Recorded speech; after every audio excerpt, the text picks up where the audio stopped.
Well, good afternoon.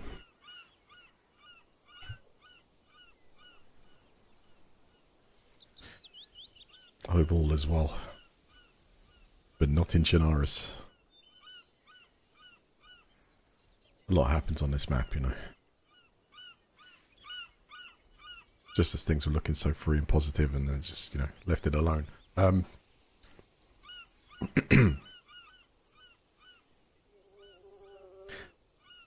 As the story goes,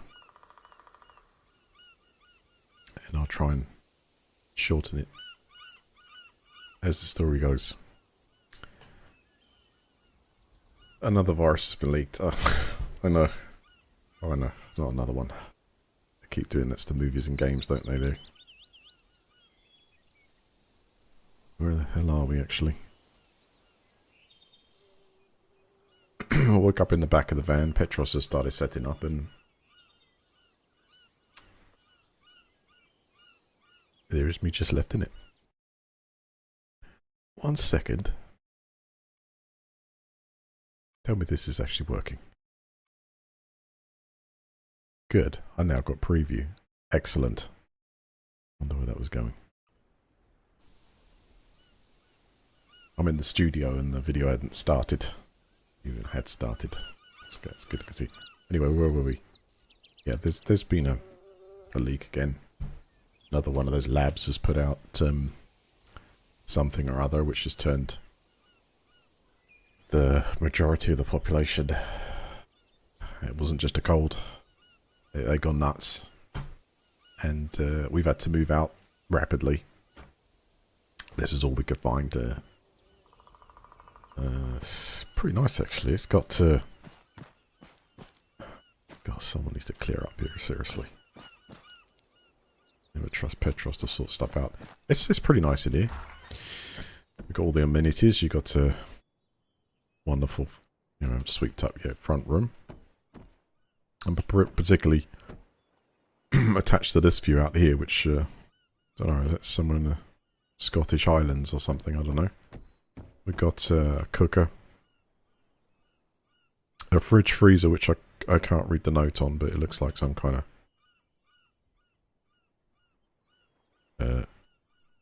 some European design, I think, or, you know, maybe that's a Soviet fridge. I'm not entirely sure, but you can update me if you can. We've got a nice kitchen table there to eat food. I mean, I think, given the circumstances that we're about to witness down the road, this is actually not too bad. Mattress has stains all over it, but find a cover for that. And we got at least yeah, just like at home. Anyway, that is the this is the new place. So after, you know, several victories and billions of dollars spent all over the place unnecessarily, yeah, someone had to leak the damn virus. General population are affected by it. I don't want, it's such a shame, but I don't know why I'm yet, even though I'll tell you something, I'm sitting here where it's like out of character. Totally sitting here at the computer right now with something that's attacking me. I got a bit of a temperature, so I kind of sat down and thought, okay, I'll create this to have a little relax and play. NATO have swooped in, tried to control the situation, and it seems like there is a whole faction out there, a couple of other factions that don't like this. They survived the apocalypse, they're pushed out the city, you know, because of restrictions and curfews. And then clearly not happy either. So let's see. I might actually turn into one right at my console here. So you never know. But that's the lowdown. So we're actually right about here in this, which is Palovo Dam. A lot of you might know this is Chernarus. NATO have commandeered every single city, town, village, whatever. It's quite rough out there. How this is going to develop, I don't know. But it is heavily modified. This whole map should appear different in various ways.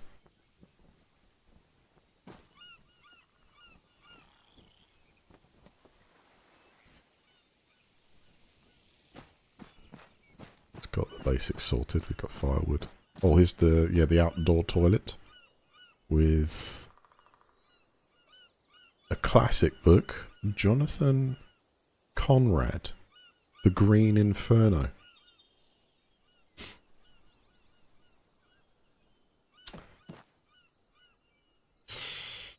Post-curry, isn't it? Alright, let's stick this here. So, we got not much. And now we need to make more. So while I just quickly organise this stuff, and then I'm going to hit a quick save. Just to make sure it starts from there. William, how you doing? I wish you a speedy recovery, RL. Yeah, it's just been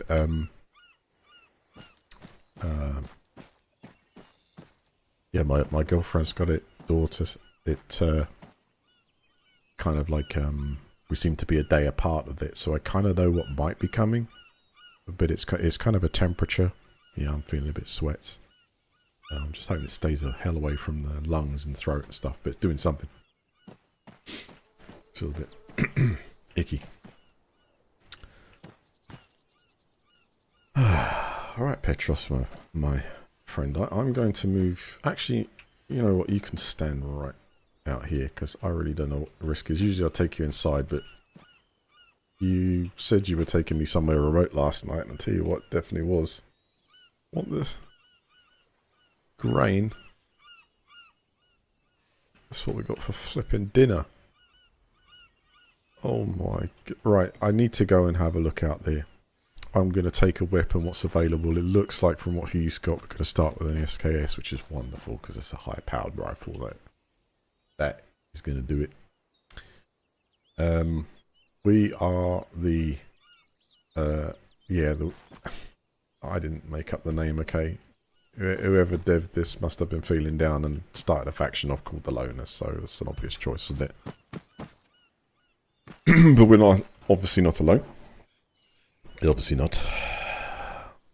So, if everything's correct, if we got a good comm check, I can see it looks like we got a smooth stream. Let's go and have a look at the local town undercover and see if we can work out what the hell's going on here.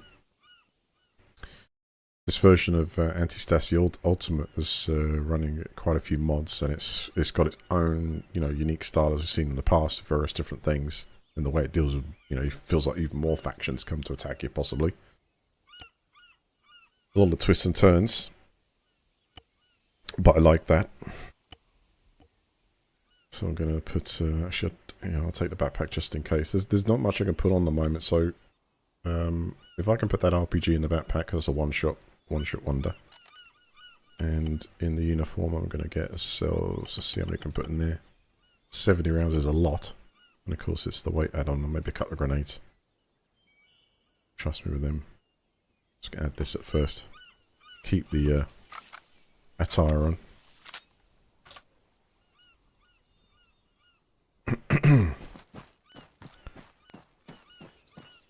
Actually, I didn't check whether third person is enabled on this. If this is set to veteran, it might not be enabled. Asked me so long. View. Toggle view. Middle mouse button. I don't want it middle mouse button. Let's try what I would usually do, and that's a double enter.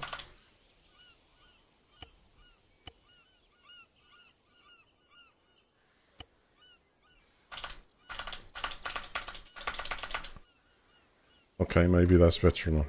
Doesn't matter. Let's go for realism. Enjoy that. Alright, Petrus, I'm going to need a vehicle. I'm not too sure. We've got 8 recruits. It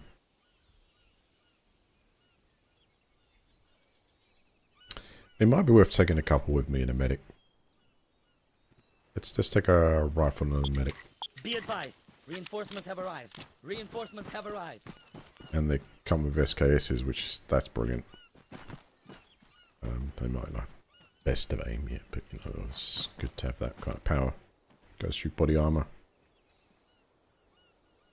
What have we got here? We've got civ vehicles, rebel vehicles, and other stuff we can build, and some stuff we can't use yet. So, note that rebel vehicle stock expands as war evolves. Yes, so the high rating we get. And just, if this works, it's going to be nuts. It's not that I tested it before it came on. A little bit on another map, not this one. Right, get in, everyone.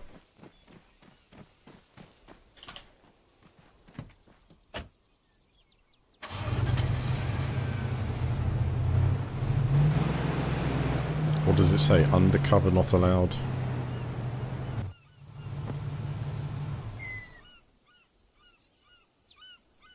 What is the menu? Why? Or you can lock vehicles in this version. AI can also lock their own vehicles too. In current Civ template.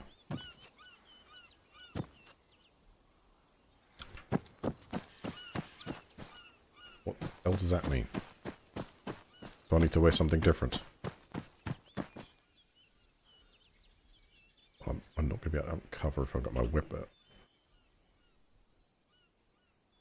Let's try that. Everything's in the backpack here.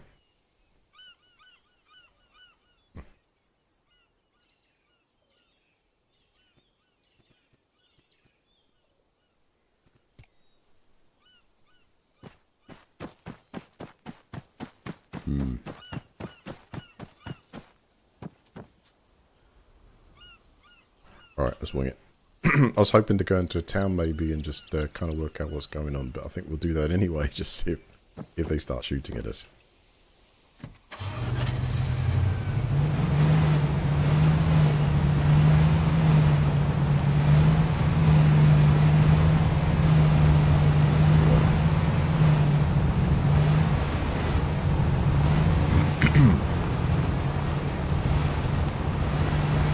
It's like everything about this mod can throw a lot of surprises at you.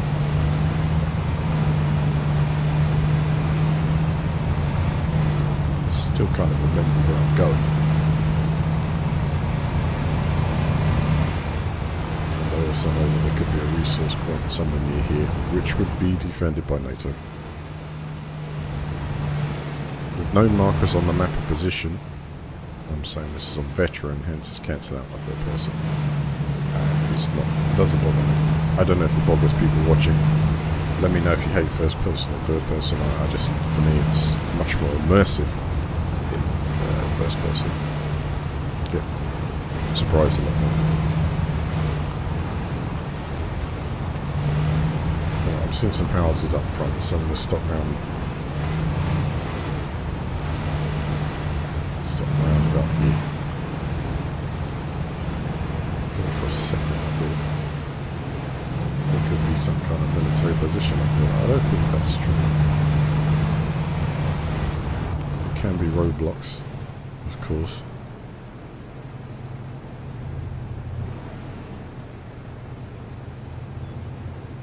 My God, it looks trashed.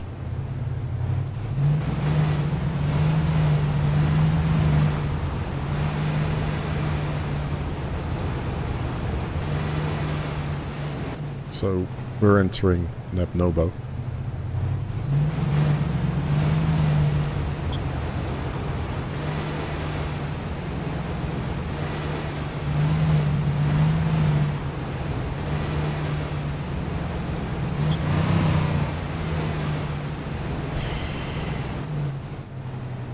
This looks glorious, doesn't it, really?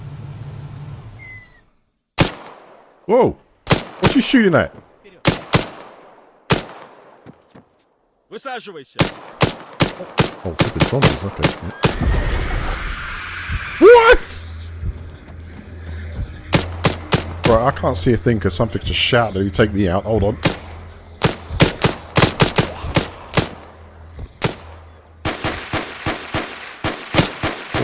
hell is that? That's something I have not seen before.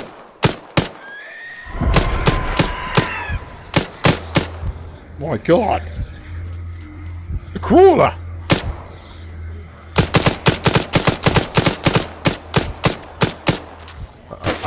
You guys really need some training, right?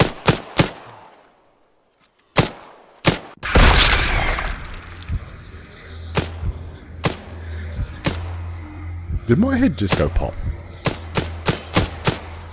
I don't think they're going to be able to recover me from that one. Ready. Oh my God. Join group. 3. Join group. Obviously, we're going to need more weapons. So, whatever that was, shouts at you a few times, and I'm assuming gets as close as that it can shout till your head explodes. That is very new to me. How exciting.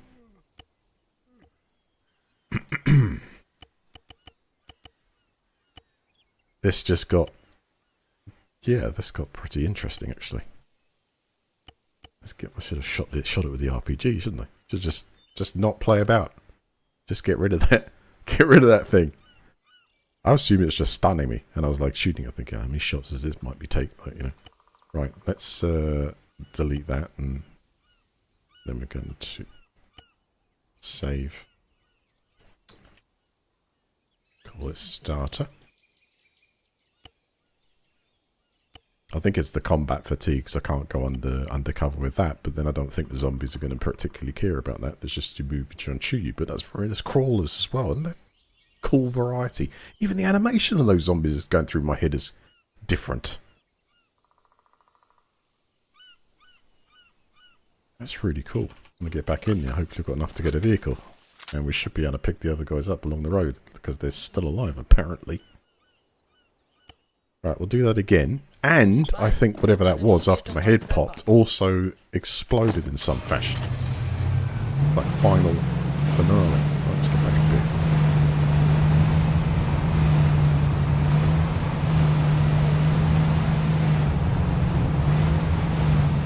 Wow. It's pretty... Well, it's different. It's different. Remember, some of you might remember, sub 5 to 3. Yep. Oh, yes. Hang on. Let's see it plugs on this. Insert. F10. No. End. End.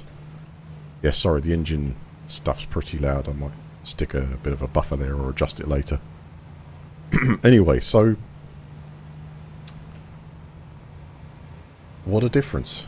Now, a while ago, a long time ago, I sat in the anti-stas Discord, and I remember sort of saying, I got this idea that it would be just absolutely wonderful. You could take anti-Stasi and you could make a hybrid of it where it controls the undead as being like a, you know, persistent faction. Hold on, I can hear some popping shots there. They might be still battling them, I don't know. Where are they? Yep, they're still there. Okay, hang on. I'm going to get involved here.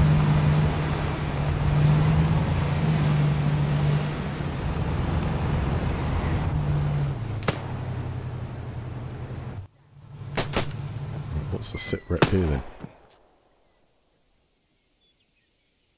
It's a little calmer. Soldier? Whoa! Whoa! Whoa! Whoa!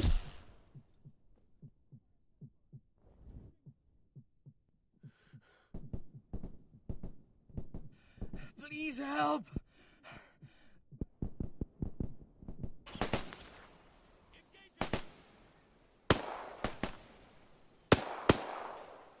What?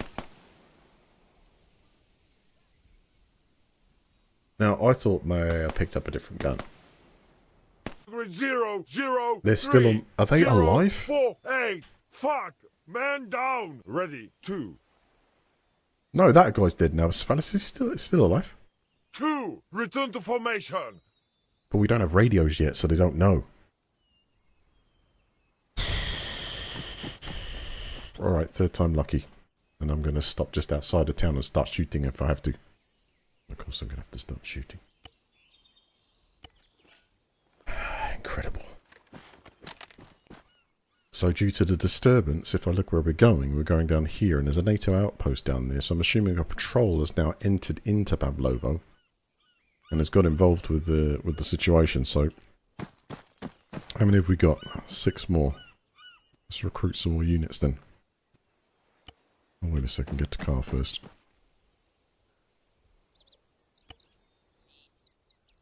We've assigned you a vehicle asset. Excellent. Now I need some more units here. Be advised, reinforcements have arrived. Reinforcements have arrived. Alright, I'm out of funds for them. We've got 2 more, that'll do. Get in.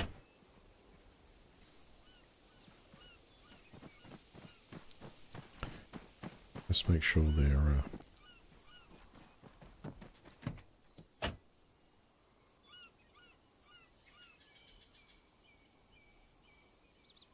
combat ready. Include you 4.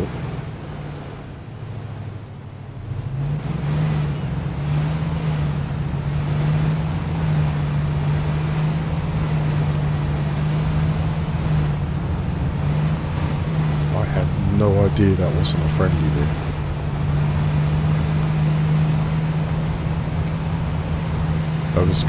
I noticed straight away as soon as I got out of the vehicle there was a different gun in the hands, but I assumed it had been picked up because run out of ammo. Where would you get that from if I zombie? Yeah. Let's try and shoot at the NATO is going to cause a rather interesting reaction. I'm assuming that we already have. Just after my head exploded, I'm sure we'll be shooting it. Stop off over here.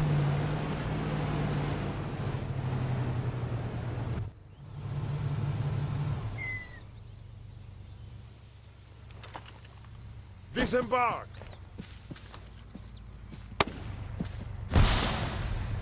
What the hell?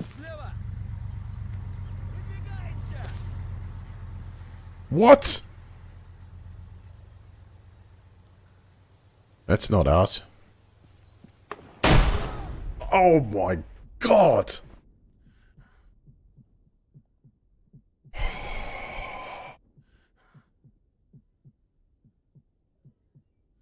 Hold on, we might actually get back up. I've got an RPG that could deal with that, but if... yeah, that's good. More like patrol discovered the hard way. I don't know what level it's at. Okay, I couldn't tell you. It says Agnes is trying to help me, but is he even alive? Self-revive is available. Or self-revive cooldown. How do I self-revive then? Oh, you would be able to self-revive if you took medkits with you, right? Here we go. Medics on front. Right, where the hell is this technical though? Alright, looks like we might actually get back into this. I need to get a medkit off some body or something. Because if you've got minor injuries, you can deal with them yourself. Where the hell is this thing? Sounds like there's a war going on out there.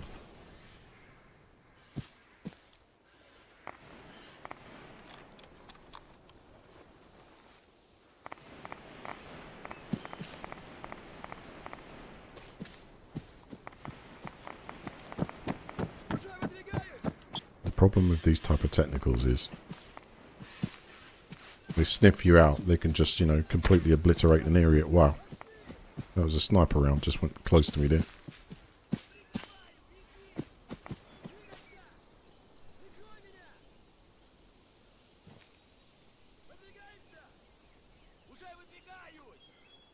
Alright, everyone's still alive. I Let's see if I can have a look out in the clearing.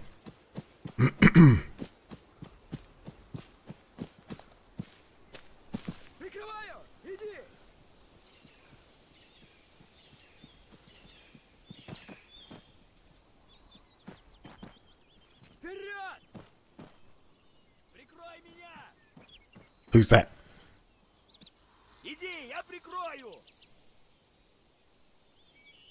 Oh, I don't know. That doesn't look like a healthy one to me.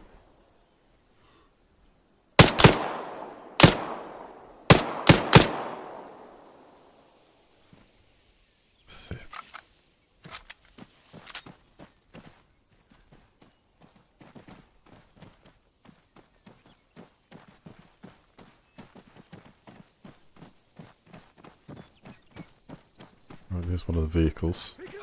The second one, I think. I'm gonna have a look, see if these actually carry anything. Do the zombies have any loot? Seems really hard, yeah. I think sometimes you get... What the hell? That's cool. Am I actually... Can you actually...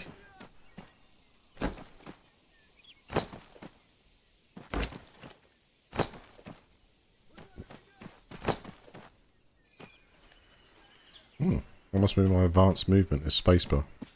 In some... God, animations have improved a ton. The zombies and... It's advanced movement too.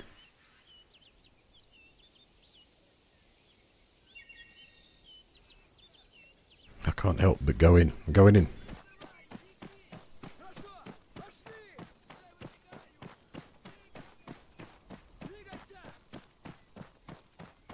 I need to find out more.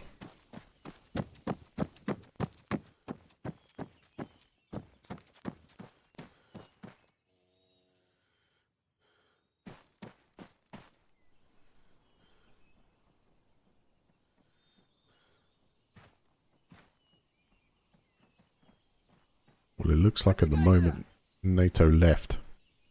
Right, everyone, stand down a minute. Stay alert!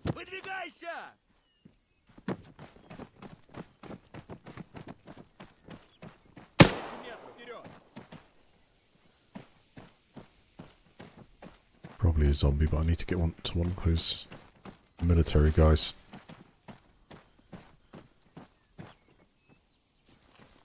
I tell you what, there's bodies all over the place. Something's coming. It's a slow one, that's okay.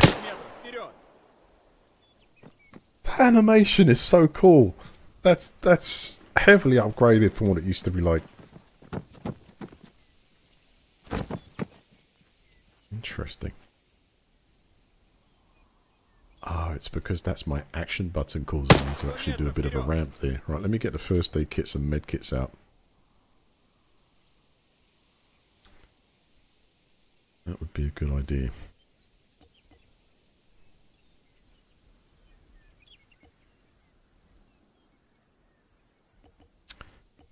Pistols, smoke grenades. I've got the lot.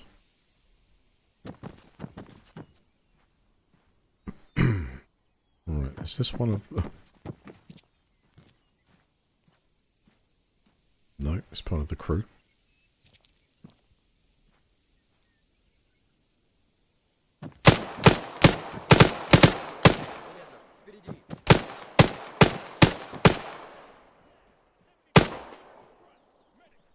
The hell are they shooting at? Oh, okay, yep. Police, yeah, I think. Have a frag.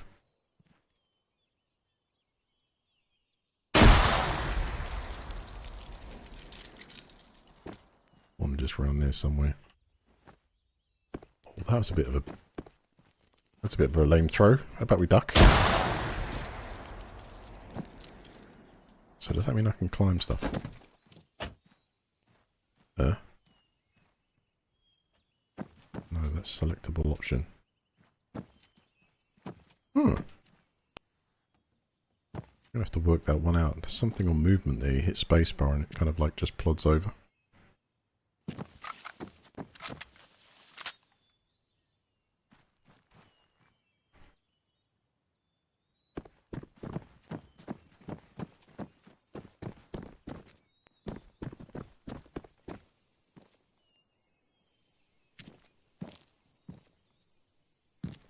Must have got him.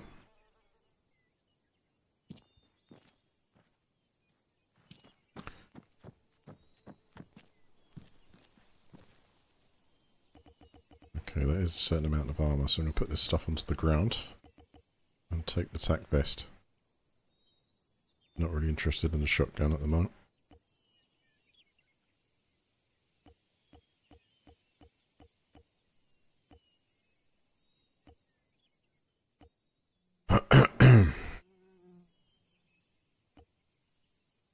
Right, you guys. See what you can do. No, it's not I, it's Y. No, it's not Y, it's...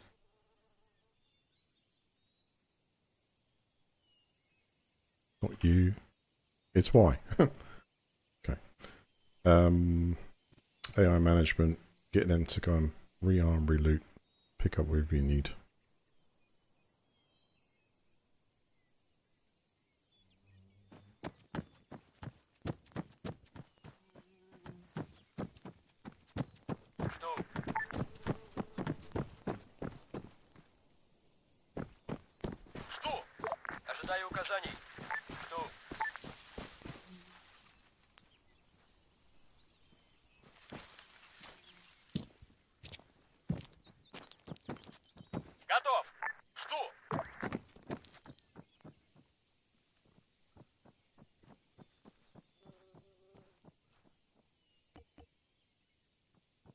Nothing. Just infected.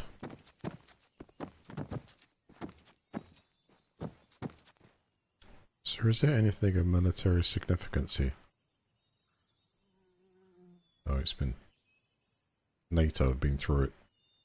Their outpost is that way. We've actually got a resource area right here, which would be very useful to take. It seems like a pipe dream when you've got a military base there, a factory. Could attack that outpost on the coast. But everything's got a tremendous amount of backup.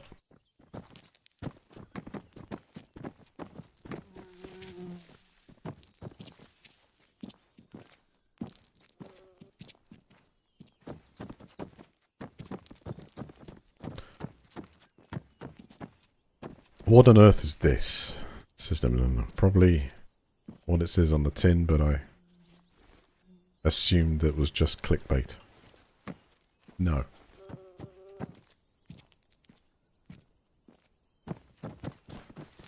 The picture might be an artistic impression of one's imagination in an event such as this. Bringing that to the reality of a computer game and a graphics engine, well, that's, you know... We're getting close to generative games. Which kind of would do that, technically, if you had a generative part to a game where you say, oh, I like the look of that image. Here you go, AI, create a game around this.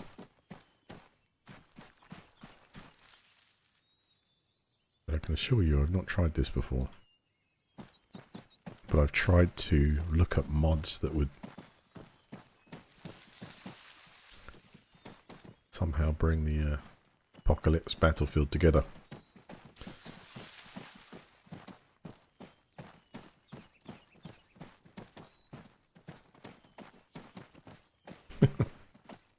This version of Chernarus really does have a very apocalyptic feel.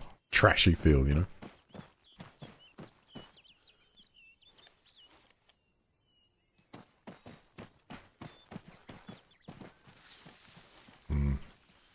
Gonna have to check out the activation for these things.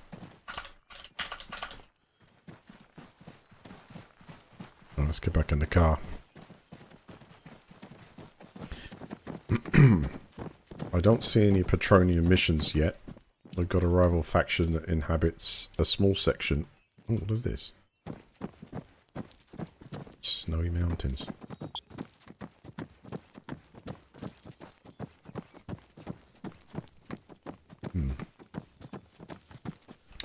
Right, what have you changed to? You got an MP9. Let's get the rifle.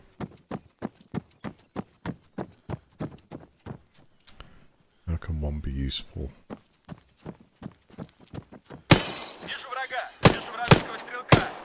Inside? Where? Oh god, that was a surprise. So they actually... Where? Hang on. Get out of it.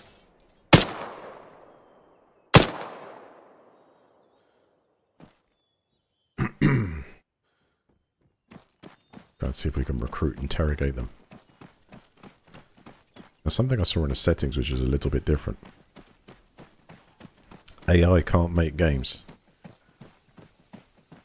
Hold on to that thought. Because I think they already are. Alright. It's your lucky day, mate. As you can see, it was just a scratch. Deliberately aiming for a non-vital area. Move 800 meters, southeast. Now look at this. Not only can I recruit to faction, but we now have the option where we can recruit to squad. Interesting, huh? So I'm going to try it. And there you go. We got another member of the team. That's cool. It's a nice new feature. No, none of that yet. And what about this one? It's like, why not? It can't be any worse. Excuse me, guys. Oh.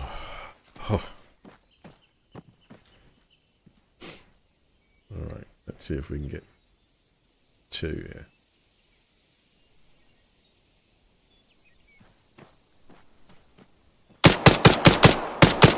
No, he knows too much. Well, obviously NATO doesn't stand for that, but he knows far too much to just give away our position. See if I can revive him again. Give him a second. No, it's not going to happen. Alright. Get what you guys need from the boxes. NATO could come down this road looking for us with some rather better kit. So, for now, we'll claim it all. I'm going to get them to really rearm, grab anything they need. And then we'll go on our way. A little stronger.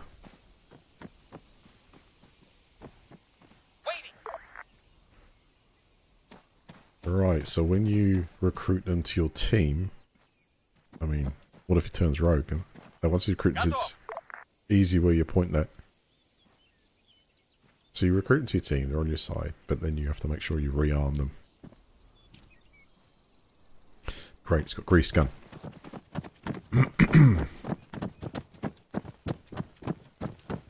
Right, chat. Any opinions on where we should go to? What the next move should be? Because this is all about taking town by town, outpost, military base, or military base trying to take over the map. But we've got many options here and a good number. I'd say infiltration is probably a better idea, but I mean, we could have a little nose at the outpost. Straight for the airport, you say? What, for this air base? What do you think? Drive in really quickly, get out, stop the engine, get out and make sure we, lock it. And then we'll go into the air base and kind of fight from within. That type of tactic. I can guarantee that thing is surrounded by just about everything.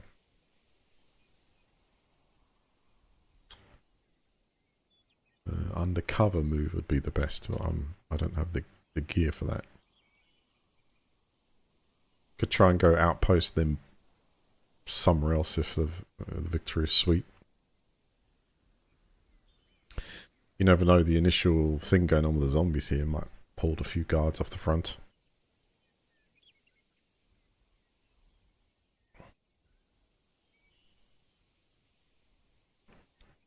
The Wild Geese movie? No. What's the rating of that one? IMDb.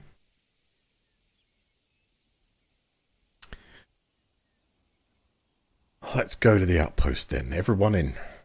Get in that vehicle. Copy that.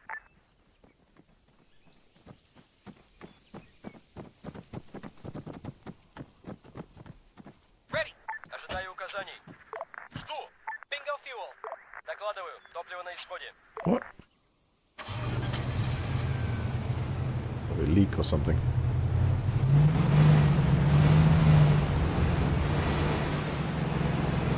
There's no remnants of what that other thing was. I genuinely think it actually explodes.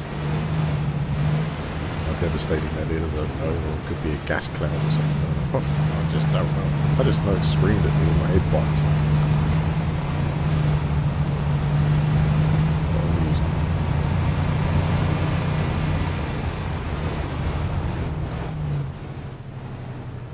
There it is.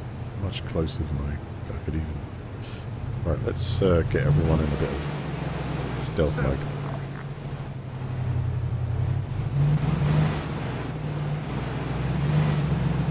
Right, my tactical analysis on the fly says that we get up into the tree line, work our way down through the forest and observe the base. Did anyone bring binoculars? No, you didn't, did you?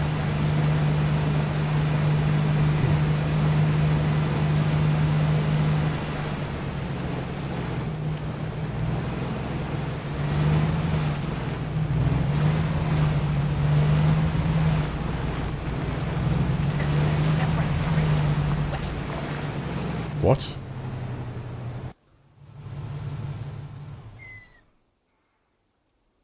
Right. We got a patrol moving behind us. It could be that GMG returning, you know. Alright, everyone out. Let's get out. Противник. Бронемашина. 600 метров. Запад. Disembark. Копи. Need to go look at this. Ожидаю указаний. Вижу врага. Бронемашина. 700 метров. Юго-запад. Двигайся.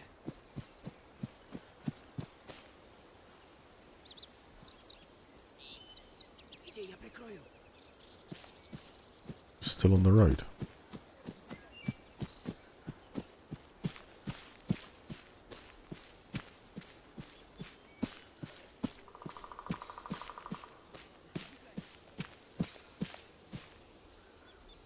Солдат. Бронемашина. 700 метров. Юго-запад. Southwest. Gotcha. Moving where? Вижу врага. Бронемашина. 700 метров. Юго-запад. There it is. Yeah, that's the evil thing that took us out last time. Бронемашина. 1 километр. Курс 2. 1.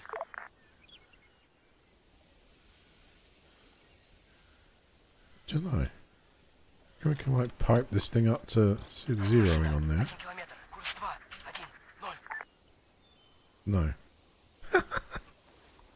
It's not a javelin.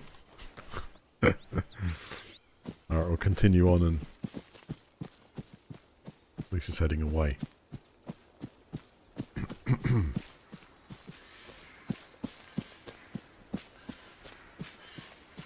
Alright, so NATO outpost is directly down here.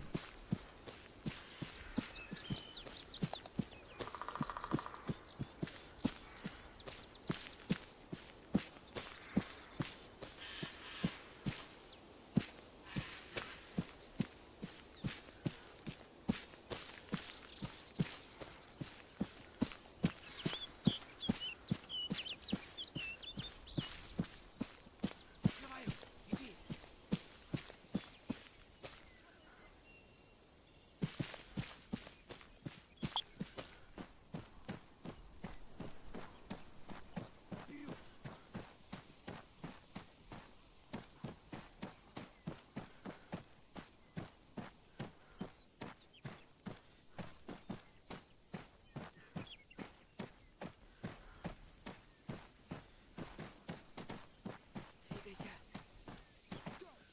Keep an eye out for patrols.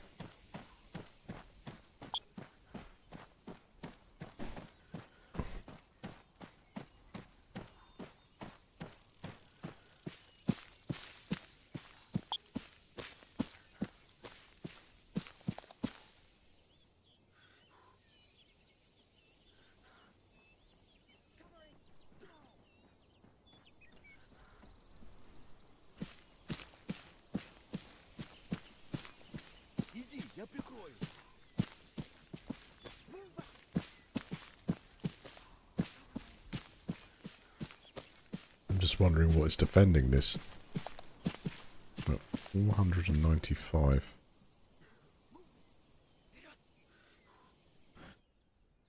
Do I have the ability to call in any support yet? I've got flare barrage. No, I don't have any support points or available airstrikes. And these all cost. And the loot chopper, man. The way forward, brilliant idea, that one. Anyway.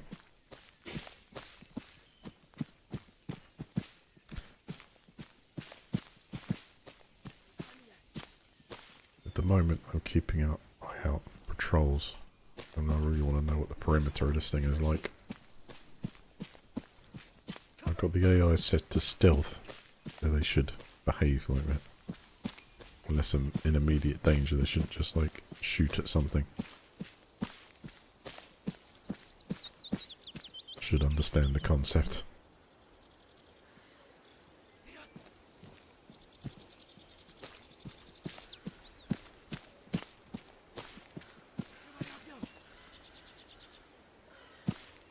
I'm going to be knocking on the door imminently at this range.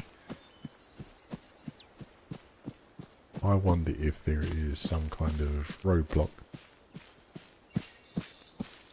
Yeah, patrol spotted. There we go.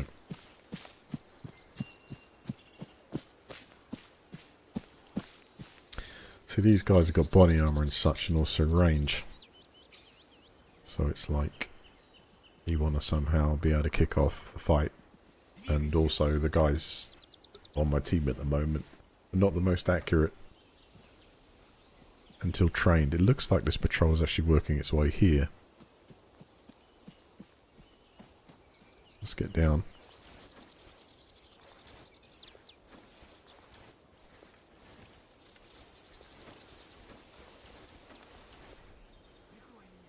But it's much better to have like a tree trunk between me and them. I reckon I might be able to take one out. I'm lucky here. I wonder if their patrol will snake across. How many are we talking here?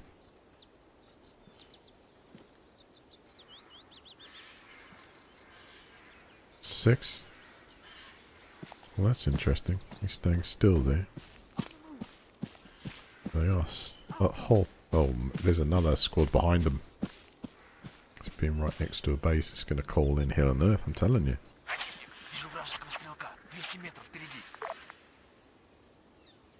I mean, it gives me a good shot at one. So we could wake things up a little bit.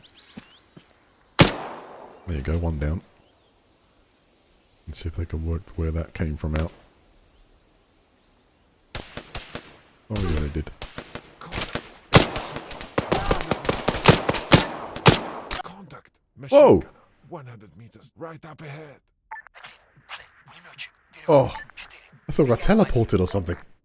I think I shot 3 there. He's on his way to help me. I think my body must have done all sorts of crazy... I've got to self-revive, right, haven't I? So, how do I self-revive? Because I've got medkits on me this time, did I not? Machine gun, 100 meters, front. I'll have to check that out. I wonder if self-revive is turned off in the perimeter settings.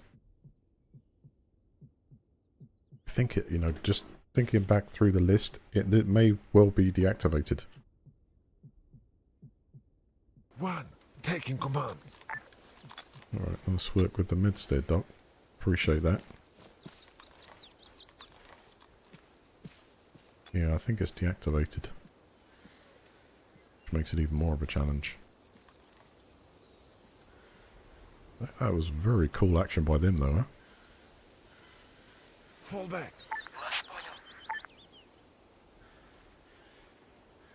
He's helping out the other guy. Let's put 0 to 100.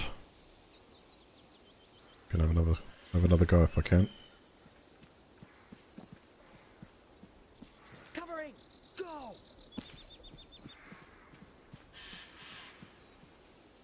Covering fire!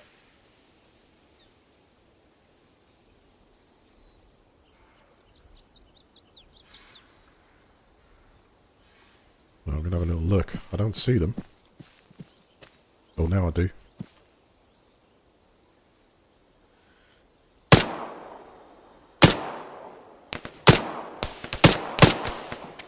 Let's get some cover.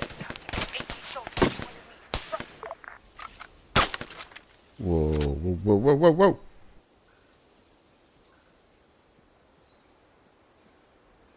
Alright, you guys start laying down some fire here, huh? Let's go.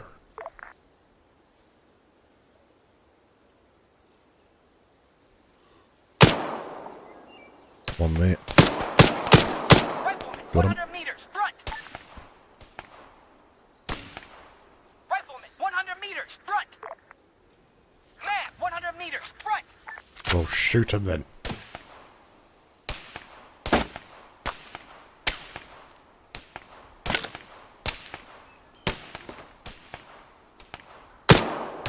Oh, just shot the medic then. Whoa!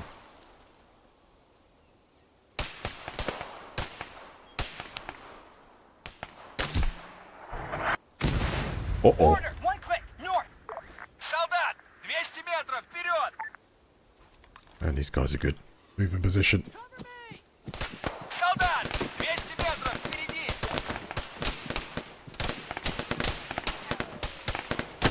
Whoa! Soldier, 200 meters, front! Oh my god, they're not so... Вперед, командование! Один, стреляй в пулеметчика вперед! Yeah, that's overwhelming force. Mortars are not as the Angelos can get to me. That's going to take much better planning.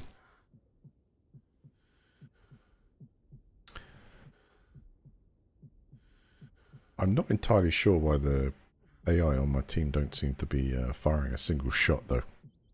That's not helping. Гранатометчик, 100 метров, вперед!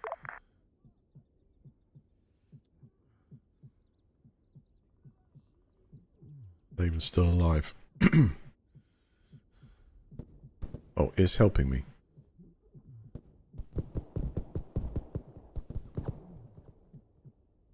Стрелок, 100 метров, впереди! Стрелок, 200 метров, вперед! They're still communicating, so he's in the fight. Help! Hello, Retro. Maybe out of ammo. Солдат! Oh, Вперед! oh. Солдат! 100 метров! What's вперед! going on?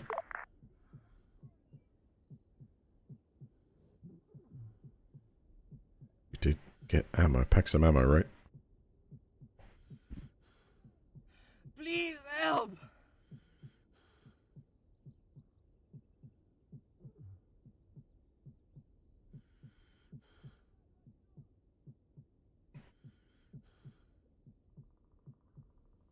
Please help! I'm a bit concerned that he's not actually firing back at them at the moment. Or he's picked up the gun without the ammo. I don't know. Just...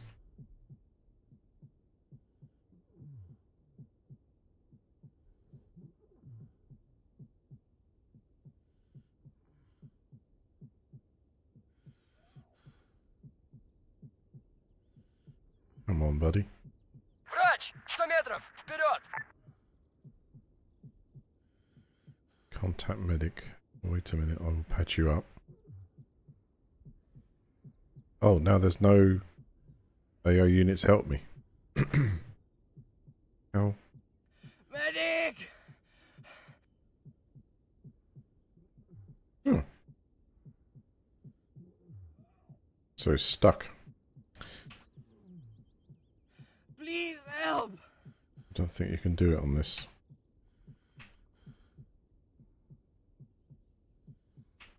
I was going to try and see if I could take control of him and do what's needed, but I think Medic!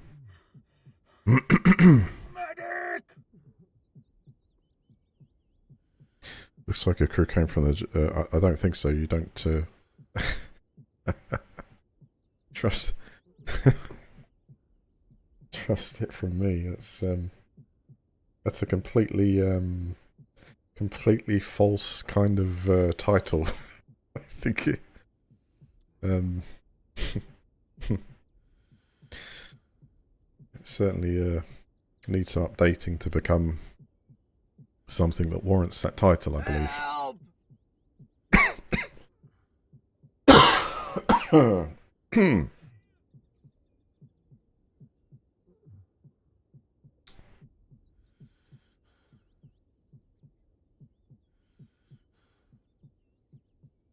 She's stuck on the terrain or something. I look to be quite free, but he doesn't seem to be able to navigate around anything. Or I don't know what's going on.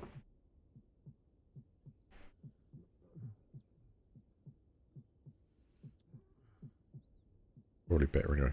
It would be difficult to win the battle. Один! Атакуй этого гранатометчика! Вперед! 3, 1 engage rifleman, AT front. No, help revive. I don't think there's anything I can really effectively do now. I'm trying different keys to see if I can bring up a menu or something. Like, Copy. Врач! 200 метров! Впереди! oh, get a move on then. So it would have some. It would have some self-preservation.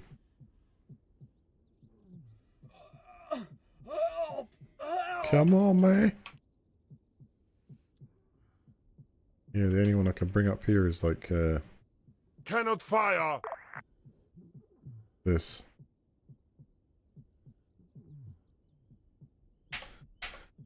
Солдат!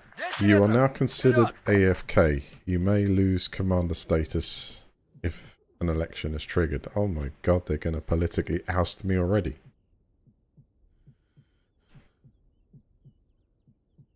Maybe in some of these type of circumstances you do need a self-revive just to, you know, just to cover some of the shortcomings. But if you didn't have a mid... Yeah, look, it's come up saying he's now there. It repeats the request, but I'm assuming he just doesn't have a med pack. We can't see me through the tree. We lost Okay. one! Give up. Go get him.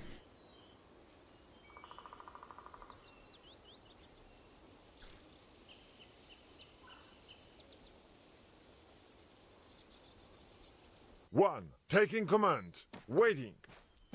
Right, you lot. I'm going to fire the lot of you.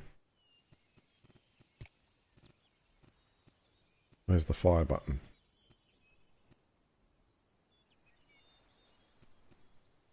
It's support, commander menu, no, it's not the one. So I'd select all, Y.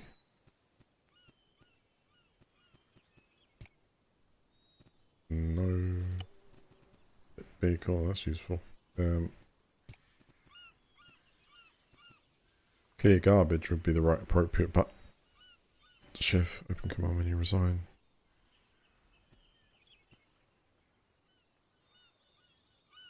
Moves out crew from vehicle you're looking at. Oh, that's a cool feature. Seriously, how do I, like, literally get rid of this lot? I want to fire them. Like, just... There we go. Dismiss units of squads. You cannot disband suppressed undercover or unconscious units. So the medic was still up, right? So if I do that... Yeah, he was still in it. Not anymore, he can go... walk. Right, Petros, I need a mission here. I think we need to convince the locals from the town we just got if there's any of them left. Doesn't look, looks like they eat more human than they do actually grain now. But hey, supply. Delivers. Oh, Pavlova. That makes perfect sense actually. Self truck.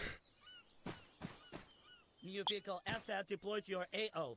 Get that on there and we'll go drop that off. I'll see if I'll get rid of number 4 off my list because useless bunch.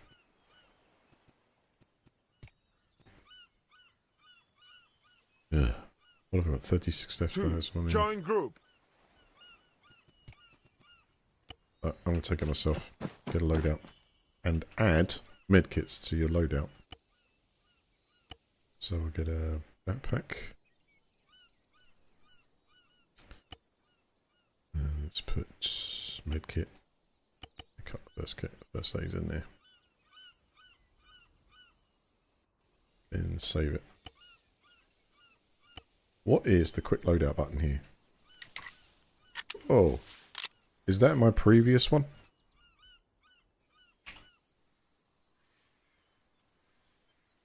I dropped my backpack though. Select vehicle to open arsenal for it. What? There was, I can sidestep? What was that?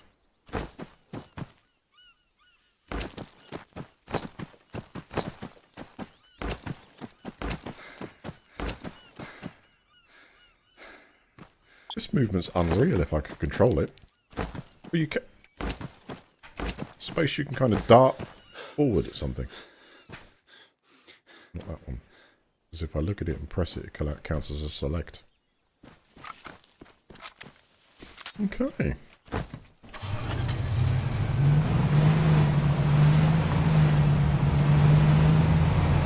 So hopefully the undead have cleared out for now there and they haven't come back. So we can just roll in and feed the people. So, why does it say Leas on the menu there? Where is it?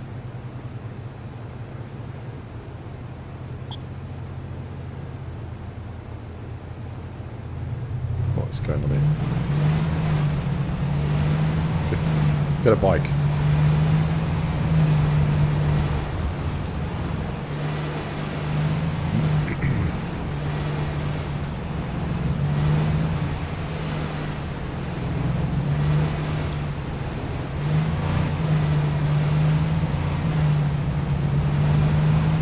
Tell you guys a little story about a comment I made on a video the other day. It looks like it's actually just been taken down, but I think the comment was fair nonetheless, which ties into what has just been talked about on the channel there. So this is a hot topic in the UK at the moment, right? This is a very hot topic in the UK at the moment, and I'll just figure it out. I think, in my opinion,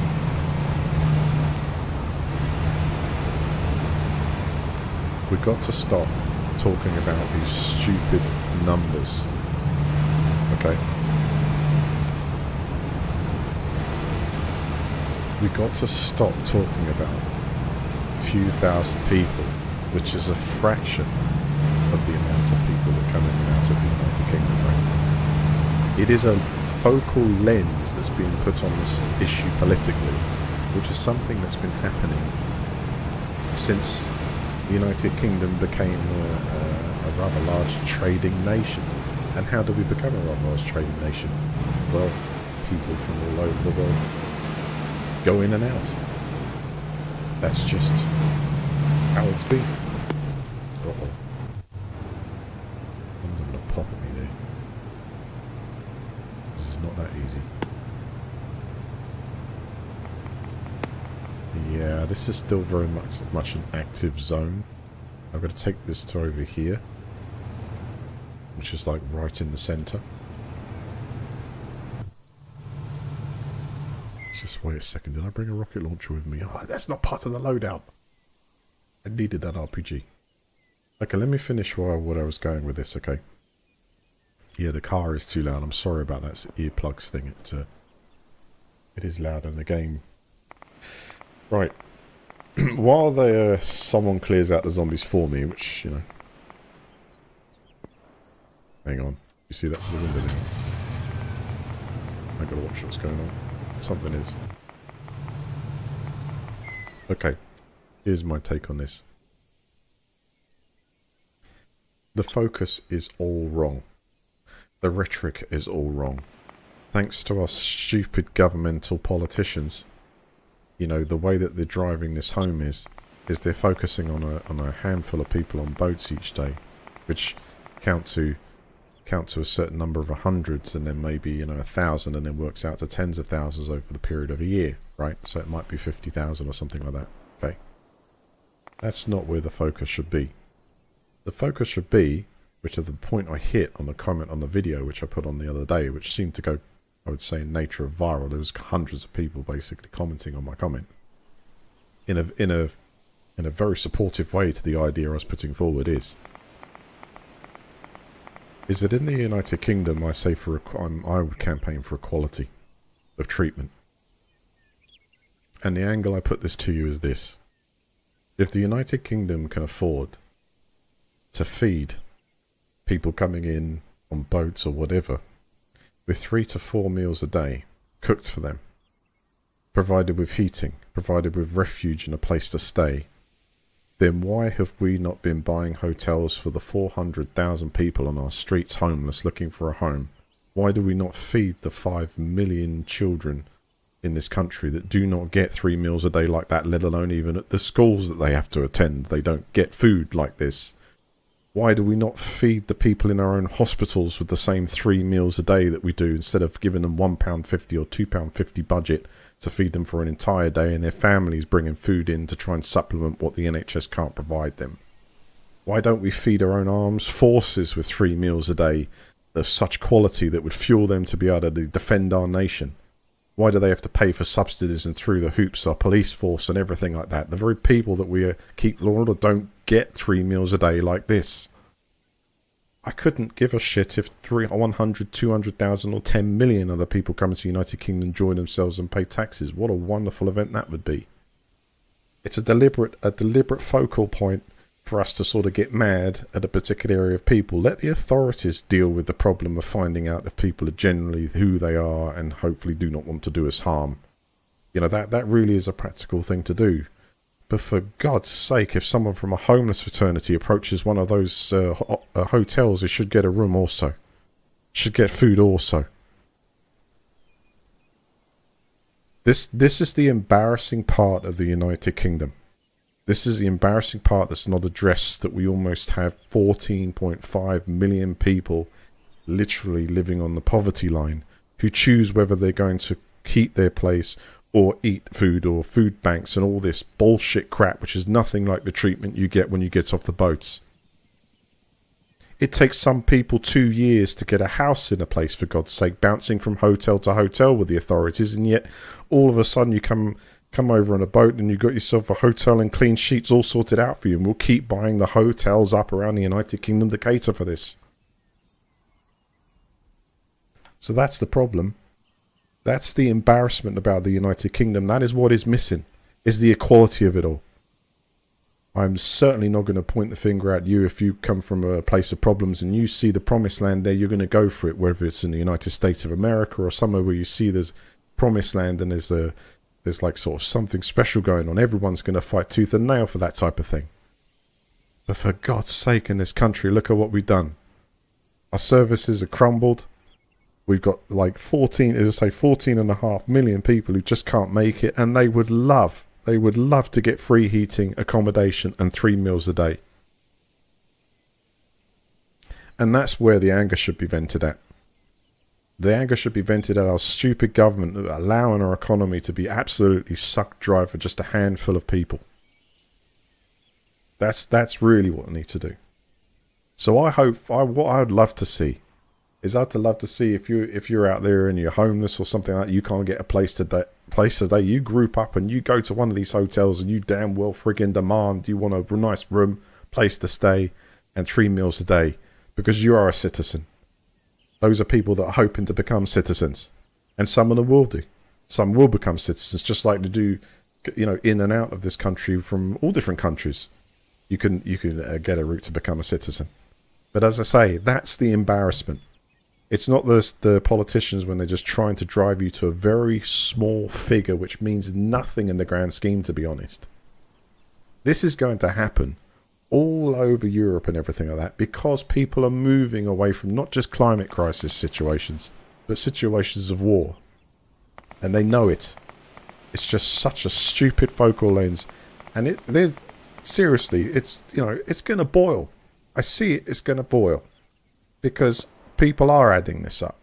The people outside do have family that might not be well and don't get the same food and everything like that. Equality is so important. It really is. And as we just throw billions of pounds at trying to, cater and solve this subject, it should be extra billions of pounds so everyone else can get that access too. That's all I'm saying. I think that's enough. There's my point. Is that we are being led down completely the wrong path by the media. If they got nothing else, if they were genuine, they would be chatting about the people in the UK do not get 3 meals a day. Start interviewing them. Start asking them the right question. What is it you haven't got? I haven't got the same as them. It's logical. You go, the price of electricity. Well, I can heat all this summer, or let's maybe be like Labour and take away the money from the... Isn't it ironic that our own government in the United Kingdom first went for first went for the pensioners of this country to tax them, to take away their benefits, and then they went to the disabled. Now it's savings. It's like the only way out of this, because of the way our system works, is to basically equalise a tax system that taxes the wealthy as much as it does for the working people. Not an economy that just taxes the working people. That taxes the people who can't afford to suddenly give away those amounts of taxes because they're spending it all on trying to prop up public services that aren't there for them. Yeah, overcrowded. Well, there's plenty of space. Overcrowded is usually felt when there's not enough service for the people that you cram in. You know what I'm saying? A certain amount of the people do leave the United Kingdom as well as people coming in. And then you want that to raise, you want your population levels to raise slightly all the time, because it's good for the economy. But our economy is trashed, man. It's not doing well at all. So the same old status quo is not going to work because the money's not there anymore at all. It's really not there at all to be able to leverage these taxes against the nation. And it's just such a stupid path to go down. Don't whatever you do, as I say, focus on a few people that are on a boat. Look at the bigger issue of equality. And if basic services are one, they should be for all. And then you can say, well, damn well, they should be for the taxpayer. Because you say to, okay, like myself, you're paying taxes since you're 19 years old for myself. And I'm like sort of thinking to myself of all those employment taxes that have gone to the various different departments. And then I look at exactly what's handed out here, and it's ridiculous. It is ridiculous. You can't rely on the system anymore unless you are in these niche situations. And there you go. That's it. I hope it best explains what I was talking about. I just think that the media are full of shit. And the politicians are too, for pointing us down this thing to make the boats a central issue. Equality should be the central issue, because what that means is it doesn't matter who gets elected in the next election in this country, because Labour have already shot they're basically already gone through their list of things they wanted to do, and they've all been thrown out, and they've U-turned so many times. I think they've done 720 or 1080. It's just nothing sticks, right? Wow, that's pretty impressive. Didn't get any blood on my car, did you? No, good. Right, let's get this package delivered. rise up against them. Yeah, well, pressure is the only way. Public disorder, discourse, smashing up shit and everything like that. No, absolutely not. That's just going to cost everyone a fortune and put people into jail. What's not going to put people into jail is if you had one of these hotels, right, and then all of a sudden 100 homeless people descended on the front of these hotels. The point would be made, the police will want to try and remove them, and they can say in front of the media and everything like that, I've just come here for a decent meal. And then the divide will be clear. If you turn those people away and you refuse them entry into the hotels this government have created a system for people who need to go through the migration system, homeless don't. They might have a passport, or they might not, or whatever. But it's still, they should get the meals, they should get the heating, they should get the good treatment. And me as a citizen is not going to suddenly go and jump out there and grab that because I don't need it. But lots of people do. Lots of people do.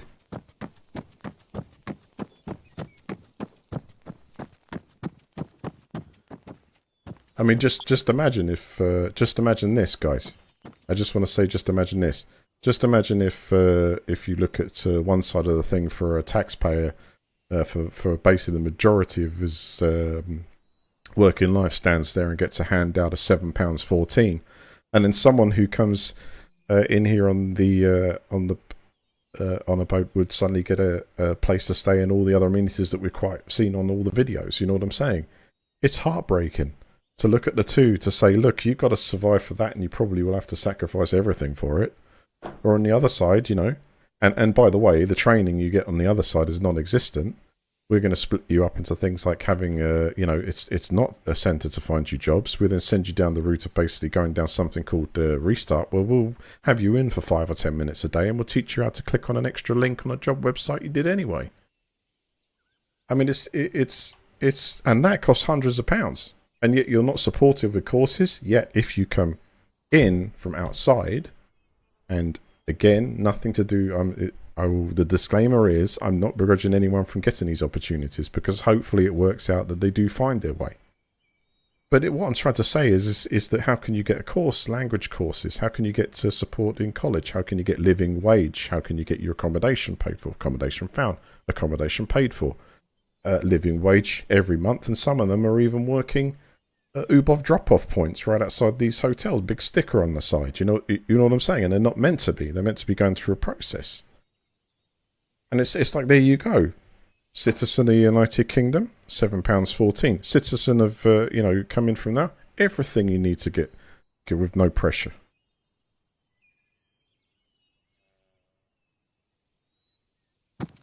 There's a massive truth in that story, ladies and gentlemen. Maybe I will release a documentary video of it, because I do have some rather fantastical audio recordings of just the issues being ignored. Can't even get this out of the way. I'm going to deliver the package.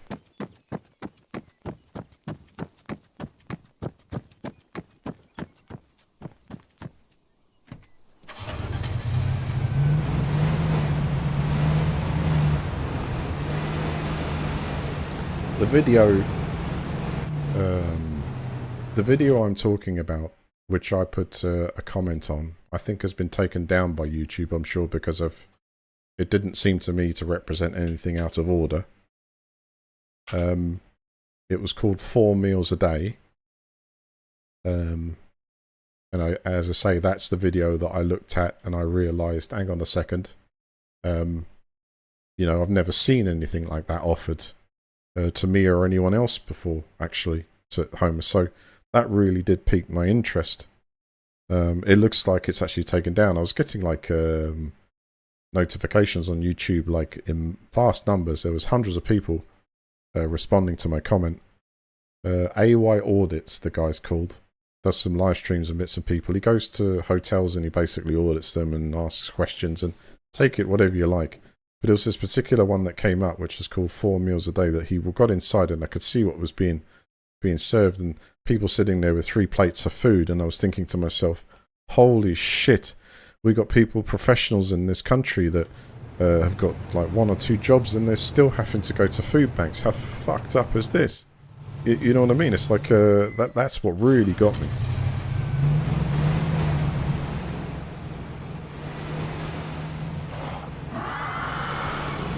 Shh, what the hell was that, man? Someone got indigestion. Whoa, what the... That's not the one with the head exploding, is it? Reload.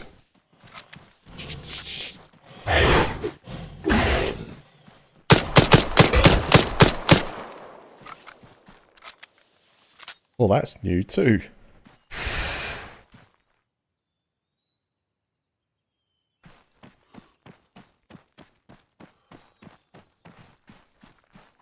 I want to tell you something, guys, and this is because, you know, things are honestly extremely difficult right now.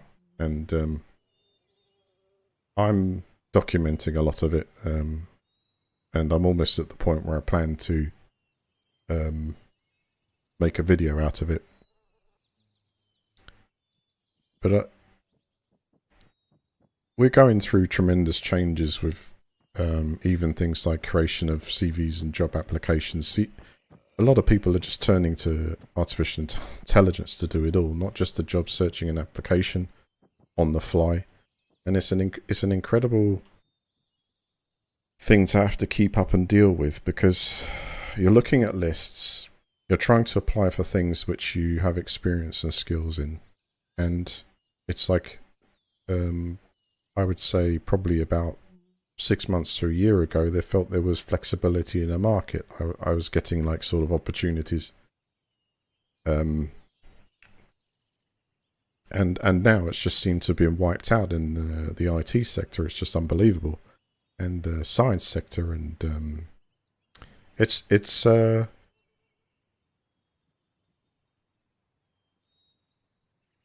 if I see an let's just like compare it. If I see an opportunity on the site and I click apply for it, and that goes in, or I have to search, or hang on, it's getting a bit fruity out there. Basically check the location. Can I travel to it? And there I go and apply for it. I'm too slow. Because someone has paid a subscription to a website for artificial intelligence to go find that job, create a CV for it, and apply for it while they're asleep. And I suggested this to the local government to say, you know, you're paying hundreds, if not thousands, to another entity to get me as a person to go in there and get provided with nothing that's knowledgeable, training me. Opening up a path or anything to do with actually other than a complete massive fucking waste of time. And I'm telling you, it's like to walk in and someone to sit there as courteous as they are as a person, wonderful. But for them to sit there and then open up the job site, Indeed. And the training for today is, you use Indeed to apply, don't you? Yes. And you click that big apply button, don't you? Yes. Maybe you should try looking on this bit here at the top of the page, which happens to link to the company, and going to the company website and applying direct. I'm thinking in my head, have you used Indeed before? Because if you do, some of them are quick apply and some of them automatically direct you, if not, to the company website where you submit your CV and do it through, you know, if the AI hasn't already done it for 1,000 people in front of you. So that's just costs, you know, way more than it would be for me to sit there and subscribe to one of these sites at £72 a month that has unlimited reactions to applying for things for you. And creating a custom CV for the job role. You know, you just give it all your qualifications, experience, things you might like to be looking at and doing and everything. And while you sleep and while you're awake, it is just continually applying all the time. And it's that which is now reaching employees at record time. If you do not apply like that, you are a step behind, because by the time you... Hold on a second, this ain't right, is it?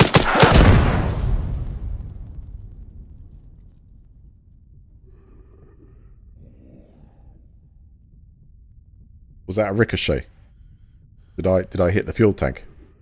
I mean, damn, those armor-piercing rounds are effective, aren't they? Well, there goes the food. Enjoy. Imagine that. Zombie down. Imagine getting it like popcorn, wasn't it? Like it's all the grains thing. Right, so I think that new mission. So we're in a bit of we're in a bit of crazy, and for someone who is spending a large amount of their time trying to get teeth into something with the experience you have, or then branch out to something where you don't, where you think hopefully it's slightly future-proof. It's completely changing in front of my eyes, and I am really quite stuck with it now.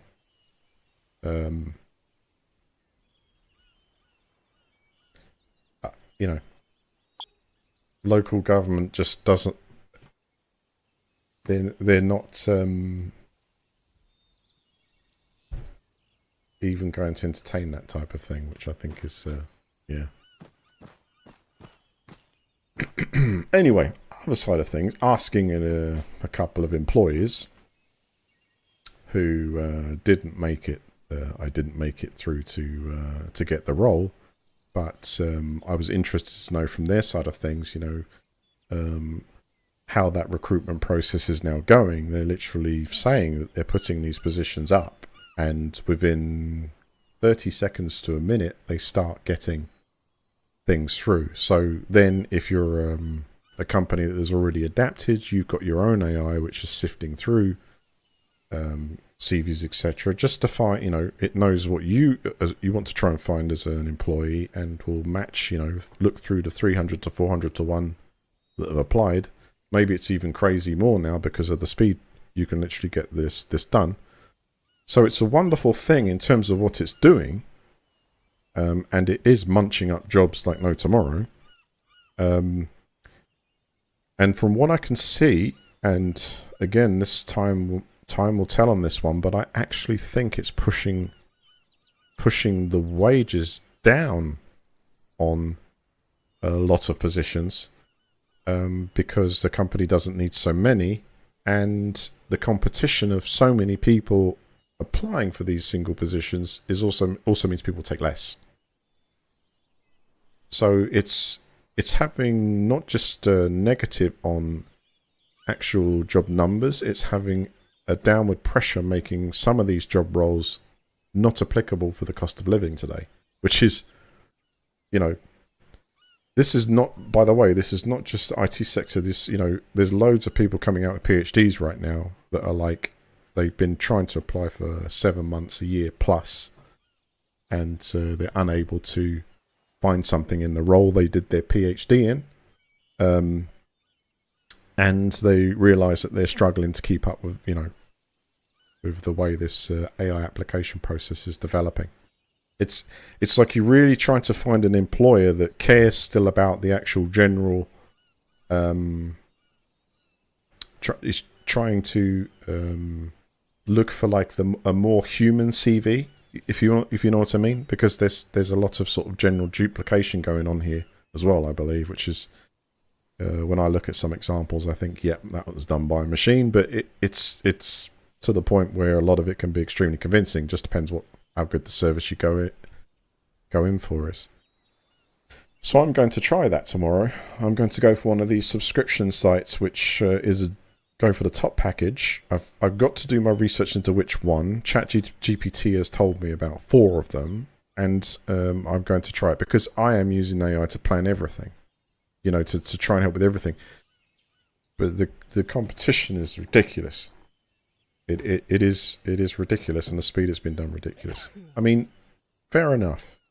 If a service like that works, and am I too old? When I start applying for the much less experienced roles on the front line, absolutely. I know as a company you'd be looking at thinking to myself, I need to take a graduate on, and then hope they'll learn and stay and things like that. I am doing those as well, because it's just like at the point of where you kind of go, you literally take anything because it's better. But it would be nice to be in something that you think, well, if I invest time in a new path, excellent, grab onto it, No, 52 is not old now, but I think 60 is the new 40, isn't it? We're lucky enough that our medical tech and everything like that and is doing a lot of people. What I think, yes. So I'd say for some of my 40s, it's kind of you look at some of those roles and think, yes, I'm just going to take it because it's quite a decent level just to get back onto the bangering and stuff. But I tell you, it's not for trying, and it's getting really, really friggin' annoying. I completely, as a creator and a content creator, I completely switched off from it because I had to, because I couldn't spend time, doing things like this. I'm only sitting here because I'm kind of actually not very well, and it's like I'm just when I say not very well, just I got some virus or something like that. So I'm sitting here and it's been off, just been away from such a long time. But I think well, it's. We were talking about joining the military was an amazing cause, isn't it? I'd say no. I mean, in terms of general, what you're saying there, then yes, there would be a limit. But there's a lot of things you can do outside, like joining the Navy and the Army for. I think they'll take on people up to 50 something. I think it's 55 possibly, because there's a lot of other different, jobs that are not just like frontline or that. So it's. I'm fully looking out for that stuff as well, but it's just wonderful. I love tech, so it's a wonderful time to see this sort of thing happen. Sitting there and I'm actually chatting to GPT, to just talking to GPT. I don't even have to, I come from the loading a game at a tape to the age of using Dragon Simply Speaking. You had to train up your word processor to try and understand most of your words, so you could actually speed up typing. But really, when you kind of work out how long you spent on training the bloody thing, it's like might have worked out about even if you just typed it yourself. So what I'm trying to say is that we've gone from that to now just I'm sitting there and I'm saying, GPT, I got this thing, a task I'm doing today. I just, 2 of them I want to get done today. This whole process is basically, smashing my head and it's like, I don't know how to describe it. It's like symptoms of ADHD or something like that. It's like I need some structure here, and I also need to, do this, and this. And it's great at basically sorting that all out, and then, would you like me to do this? It'll go, that's a great idea. And I'm just talking. I'm not even pressing the keyboard, And if it's like it knows it has a memory, so it starts to know me better, so it knows my washing machine and stuff like that when I've asked questions about it. So I go, I've got this new item to put in. I scan the label and it says, oh yeah, set this in your washing machine. It'll be optimum results. It's actually, I even tried an extra soft feature on washing machine I never tried before, but it suggested it. I tried it, bloody well worked. Towels are excellent. It's there to be, utilised at maybe things you just haven't bothered to even think about, but you don't really have to think about it too much. You just, please do this, and this. And what I'm trying to say is that is just amazing. It is amazing. But I'm really worried now. Like, ultimately, I think I've gone to the point where I'm actually starting to, some days, actually flip and lose it.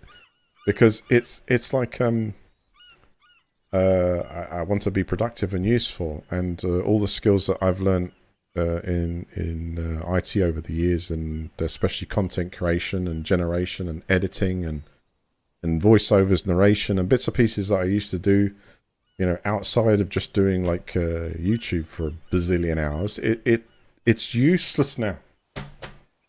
I have to say it's flipping useless now. So it's like, I don't know which one yet, but to try and become an electrician or a plumber, I don't know what else is safe. Or what else is going to last more than 2 or 3 years. It's incredible, but it's scaring the shit out of me now. Because it's like, yeah. I'm friggin' losing it, and I think I might lose a lot. You know, just it's not for trying though. It's like every day.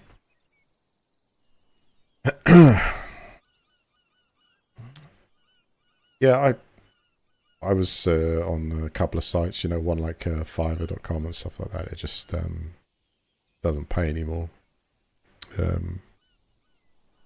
Elder Scrolls 6, yeah. Well, I don't know. It's up to game developers on how they recruit and bits and pieces like that. If you can imagine them sitting there saying we can go through a recruitment process, or we can get AI to make, you know, 50 different personalities and audio tracks for all of them, it's probably even going to become even more dynamic than that, you know. You just make them up on the fly for your different characters and stuff like that. I think I'm not saying never. I'm just saying that what I did, all of it, all of a sudden became, you know, quite irrelevant quite quickly. That's what I found so far, anyways. Yeah. There you go.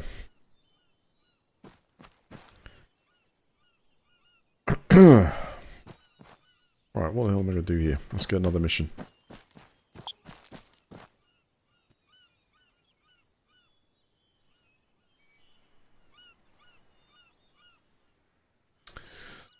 Let's go for assassinate now. Let's go and take someone down. Eliminate... what? Oh, it's different on this. Eliminate a spec ops team.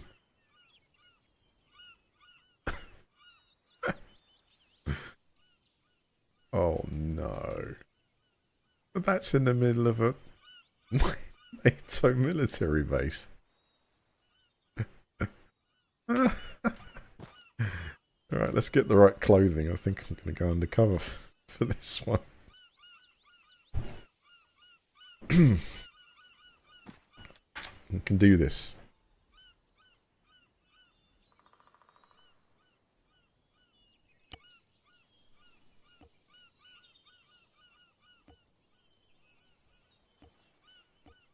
I reckon MP5 in the backpack, but it needs to be probably... oh, we've only got one option there. Let's see if we can go undercover with that on.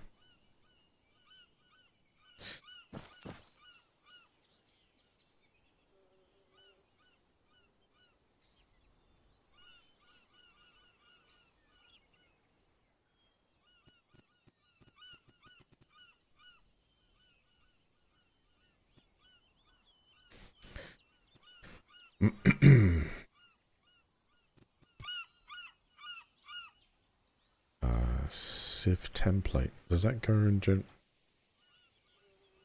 hold on. Yeah, I've never seen that message before. Civilian template.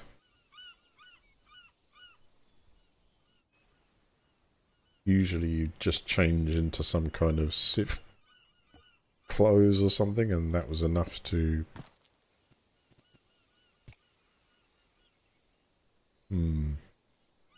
So that might be to do with the compatibility of the faction I'm using. Oh, that's interesting.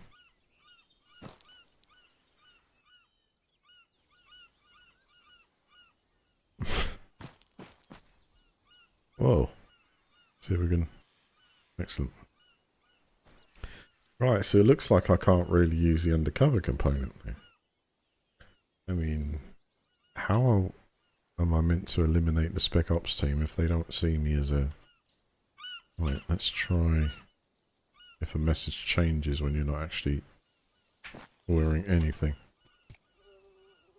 No, that's a different message. I've never seen it before. When it says Civ template.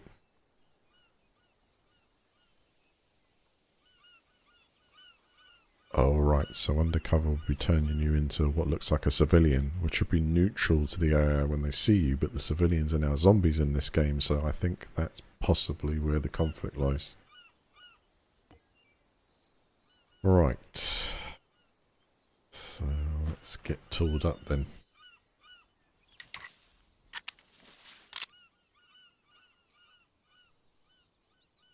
Yeah, quick loadout, but not quite with the med kits.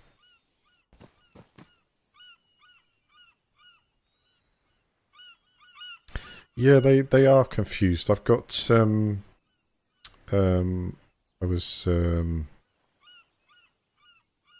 I was talking about this actually. So just a friend that's a long-standing Dan is a long-standing programmer. As I put it, but that it's like, you know, hardware software guru type thing. So this is the way that he pivoted so far, but actually it's ended in. So we're talking about someone on a salary of like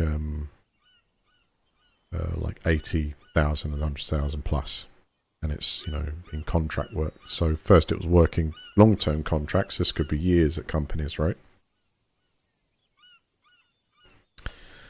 Then artificial intelligence hits the scene, so you start using that to increase your productivity.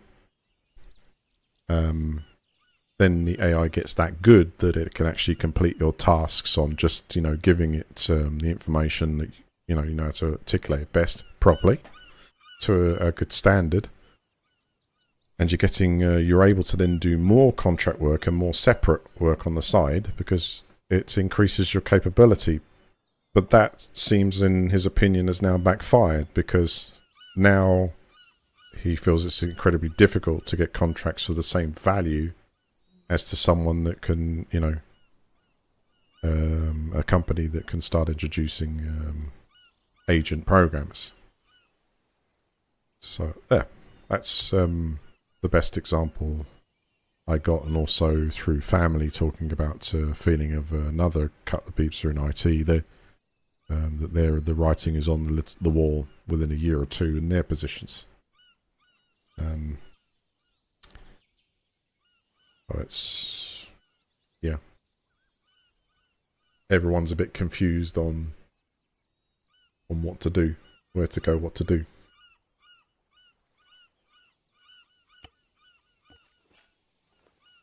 From the government side, you try and believe they're going to do something that they say. The figure was that they were going to train 7 million people to utilize it in their workplace and things like this. I mean,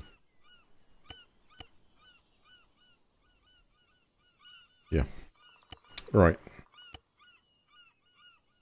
I could talk about it all day, but that's just what really is it is starts off a concern, but now is really doing my head in. Fatigues and hope. Let's get backpack and we can carry both of these, maybe. That would be useful to save.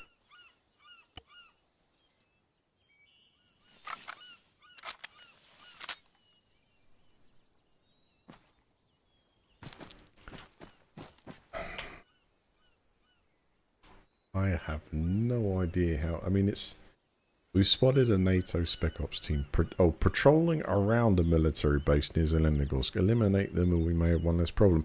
That sounds to me like get a car and just hopefully they're patrolling in a nice line formation, huh? It's not impossible. New vehicle asset deployed to your AO.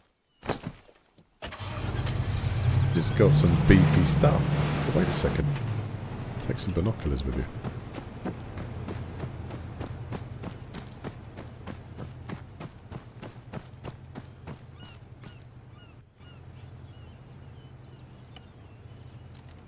There's a couple of radios in stock. Look at that.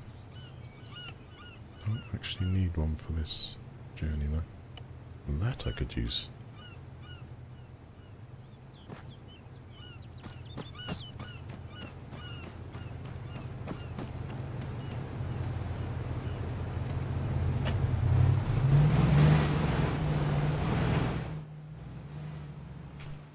Right, let's go see if I can make it there. I have to go down this road. When we get to the T-junction, instead of heading for where we were, take a right and maybe stop somewhere in the forest here and see if I can scout out an opportunity.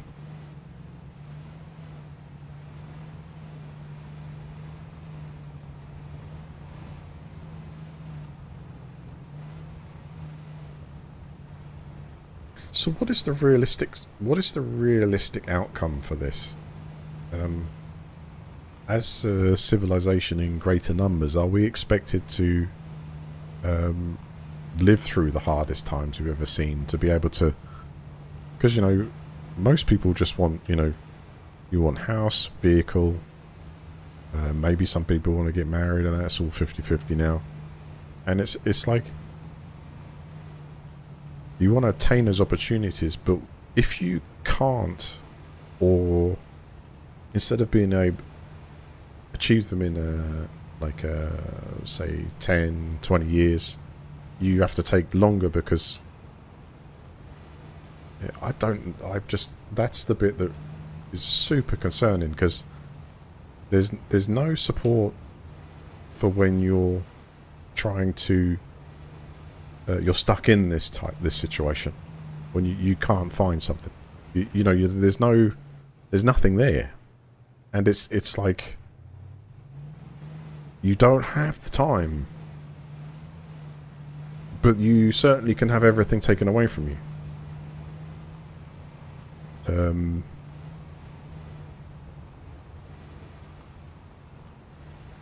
There's no public chat about this yet. You know, there's just like, it's up to 2 million at the moment trying to find something, all using, you know, what the hell's that? All using AI to try and find it. Is that a roadblock? Like a manned one. Doesn't look like it actually. Where the hell did I get to? Right, luckily it's not. I'm about to get chewed up.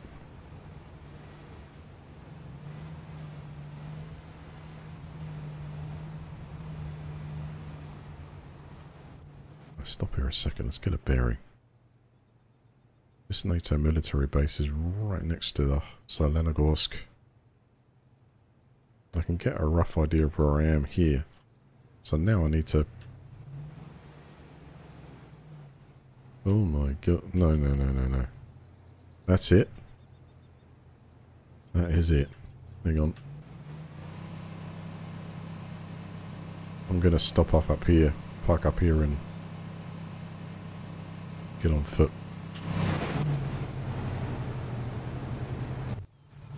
Oh, looks like we had a malfunction. Which I can repair. Let's do that.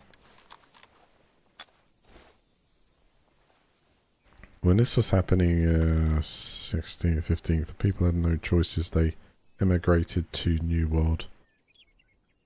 Now that might mean Mars. That's a very expansive thing to actually theorize about. So, depending on who you listen to, although I would advise you listen to maybe more Neil deGrasse Tyson, Brian Cox, those type of very knowledgeable, you know, realistic particle astrophysicists, and they know, and they very well explain that there is so much about Mars that we haven't solved to be able to get to yet, that it's more likely that the climate change situation is going to get us before we have the technology to be able to, you know, send lots of people to Mars and colonize and change its atmosphere and and all those type of things. We're just about starting on the runs of deorbiting an international space station, creating a moon base as such, and a station around the moon. And the Chinese have a station around Earth, and probably the moon as well. You know, it's like, or we cooperate. I don't know whatever the future holds for that. Those are the likely steps in the next 100 to 200 years. So, in that 100 to 2 year time span is exactly the time span that we've got, I think, as humanity in its prime to try and solve something that is about to kill us. And it's not easy to say those words, but it damn well is, seeing as our oxygen supply is now at threat from the damage we're doing to our oceans. So it's, if you want to listen to information that Prince William was talking about, unfortunately it's overshadowed by, obviously other world issues a bit in terms of getting the media clout. But it's there to see, I advise you to listen to that and kind of get why they're trying to protect the oceans and stuff. But it's like a mismatch.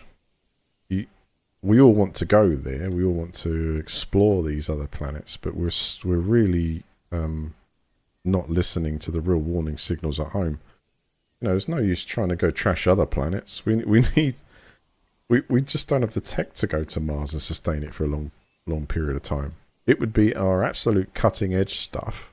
It would take a long time, and our bodies just aren't very well adapted for spending long durations on those planets, or the travel time it takes between, because at the moment it's still not going to be any quicker than 8 months in ideal conditions, and that's if you're absolutely gunning for it. And that would be a team of 5 to 10 people with an incredibly expensive spacecraft and all those really cool things that are in the pipework. But it's not going to be, it will be like, billions on Earth in issues and a few hundred on Mars that might or might not make it. That doesn't quite make sense. We really need to arrest this fall that we're in climate-wise as soon as possible. If we treated that with such passion that we would to see our astronauts land on the moon again and go to Mars again, and those wonderful billionaires that are creating these rockets, if we could just somehow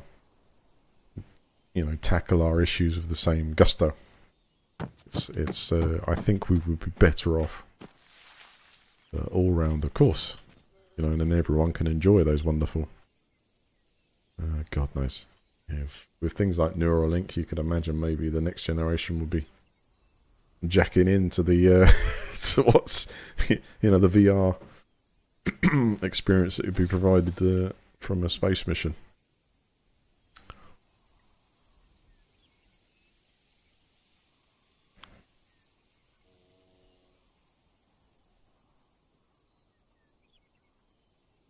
So the question is that the team over there?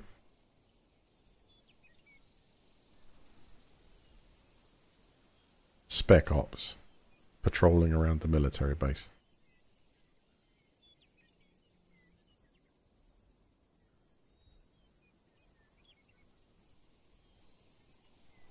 Would you call that Spec Ops?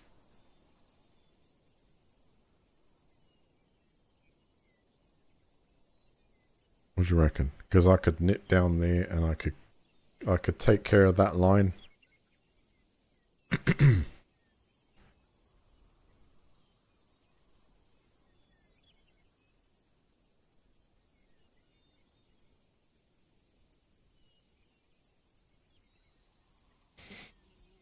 It was about religious freedom, taxation, land ownership, and escaping tyranny of government when they left Europe. Not about saving the old world. But we're meant to be so much more knowledgeable now, surely. I don't think there's excuses for being, tyrannical. Or, land ownership is is... Yeah, it's a tough one. I can't say much when we've got a king that owns billions of acres around the world. It's a bit... Land ownership is land ownership. Oh, hang on. What about these guys? They just look like 2 foot patrols and that one's got a dog with them. That's not the spec ops, is it? Where are these spec ops? Because it...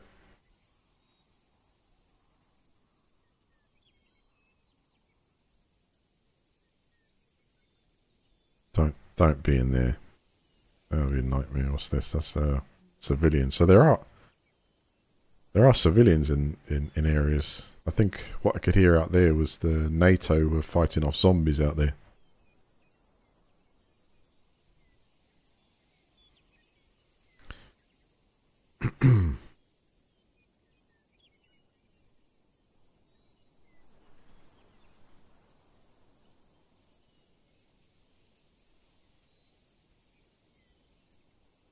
Anyway, what I look forward to in saving endeavours is personally done the best I can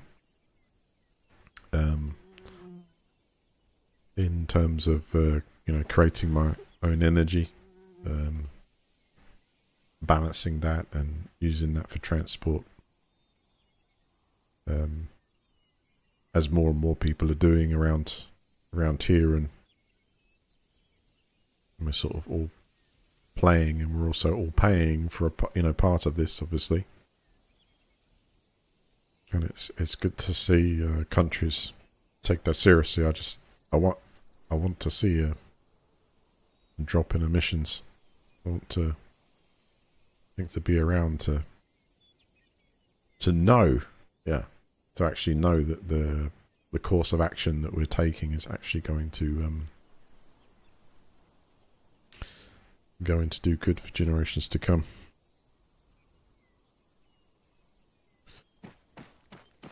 I'm not convinced.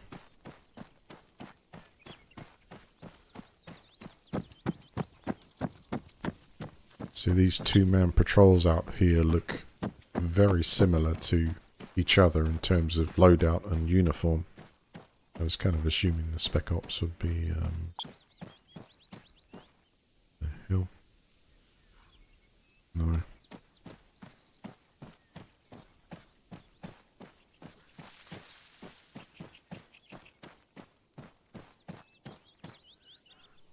Oh, okay. That look, yeah, definitely. That cowboy hat on the front there. It's got to be it, isn't it?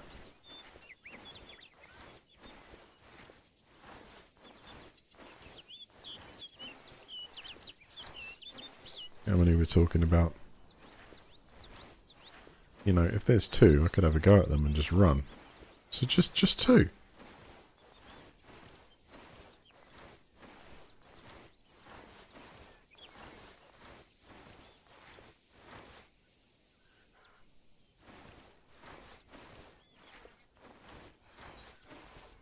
Likely to take fire from other positions, and the further they get away too, the more difficult it's going to be to tackle, so hopefully.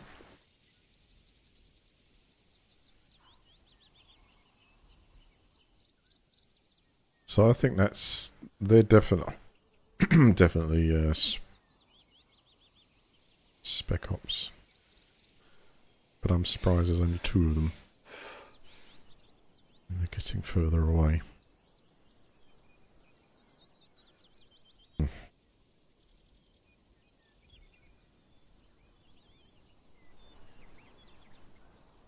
This dude is the one you want to get rid of first. Oof.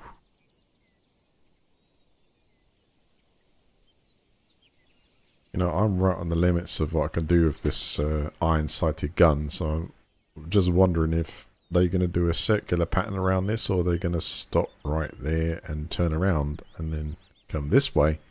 I'll wait till they stop.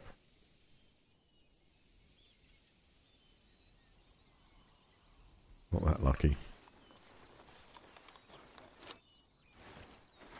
Alright, here we go. Oh, that's not going to work like that.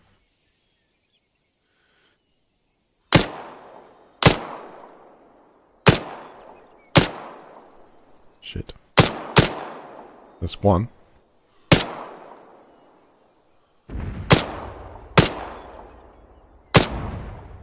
Oh, I've hit him. But the mortars are coming in. He's lining up. I think I got him. Let's move.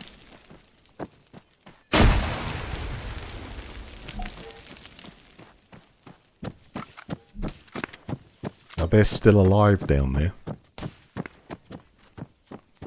So they could get a medic on the spot. They're going to have to be dead.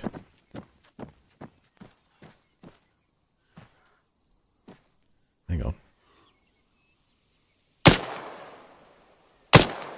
Got him. He's hit.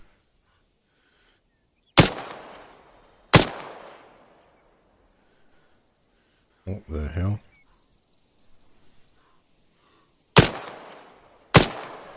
Got him.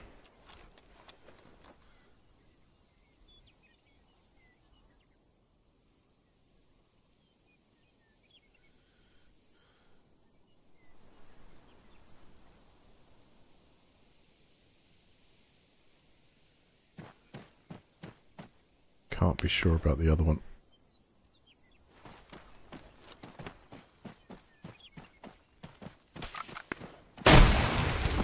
Crap.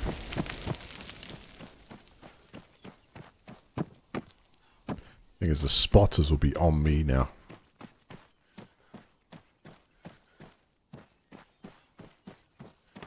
Right there. Oh! Damn it.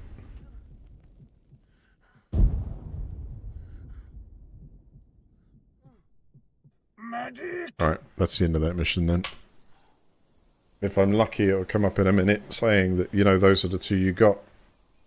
Or was it... they were all part of the Spec Ops, but they were just split up into twos. Because the problem about it being live is the medic can come along and sort them out good.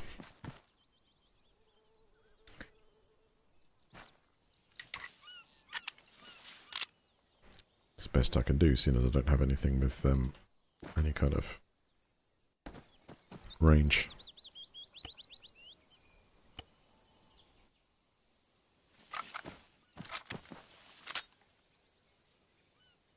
Let's just give me all the meds and stuff. Not bad. But not ideal. This is teams patrolling around the military base in Zelenogorsk. Eliminate them.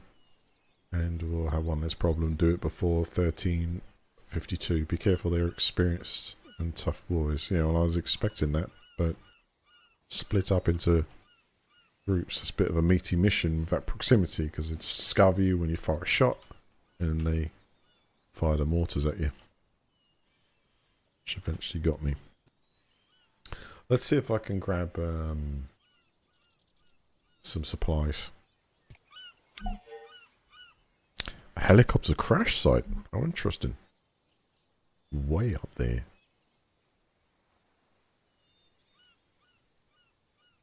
See, without properly being able to go undercover. And I think that seems to be the only negative thing I've found from this pack so far. How the hell do I get there without being smashed to pieces?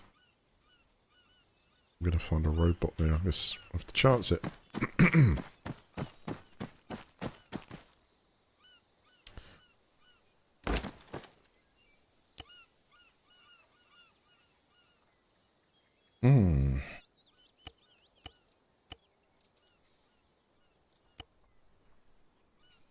No, I don't have enough of that.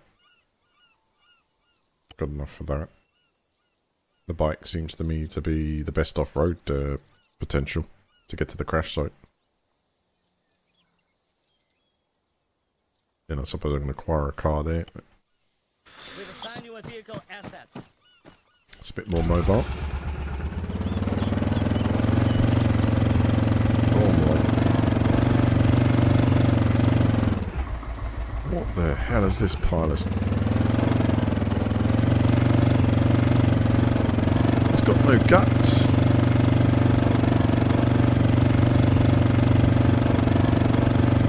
need to add a couple of e-bikes. If I forget this, I'm going to go down the road, grab one of my previous vehicles in the bush. And get on the road or something.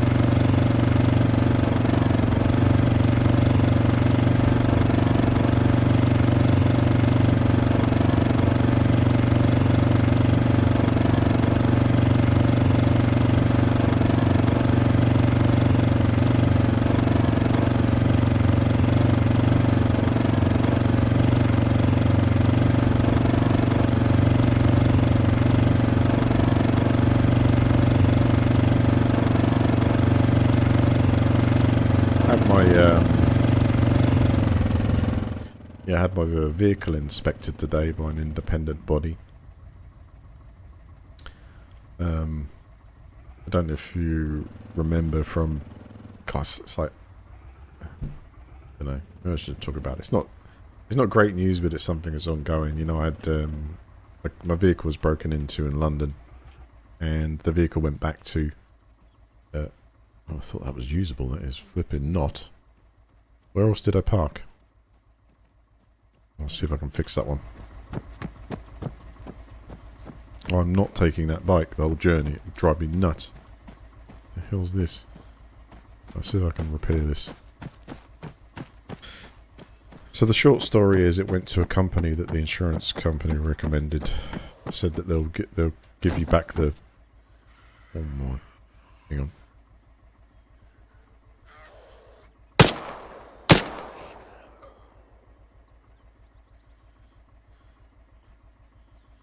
Right, I'll try again. I think, no, that's repaired, I think. Yes, test it. Come on, buddy.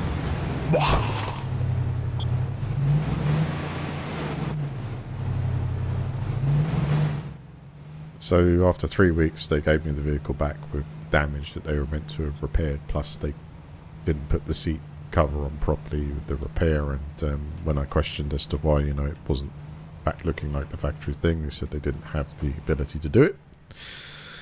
So, yes, they tried to hand over the vehicle to me without the repairs done, and then they caused damage for what they'd done. They gave me a nice surprise when I opened the front of the car. They hadn't even put the covers back on the battery and bits and pieces either. It was what I call a scam. So the insurance company obviously taken that. I spent 2 or 3 weeks researching, trying to find a decent place. It seemed that the one that Kia actually instructed me afterwards to go to was a good place. Excellent. I give that to them to take it to them to have a look at. They then send an estimate to the insurance company for, I don't know what it is, it's £6,500. Probably when I add the other bit to it, it might be a bit more than that. But that's where it about is. That's what it's escalated to, because there's glass damage on certain things, and also if you don't prepare or clean an area properly and then you just lemon it and go over it to clean it to give back to the customer, you damage other surfaces. So I made it sure my expectations were correct with the insurance company to say yes, the car should come back to you in the condition that it left you before it was broken into. That's fine, we've all established that, and there is progress there.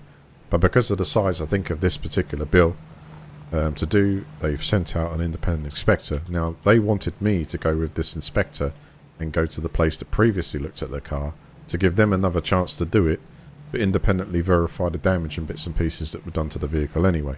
I told them absolutely not. There's no way I'm taking it back to a place that can't actually achieve the objective of getting the seat fixed properly. You can't do that.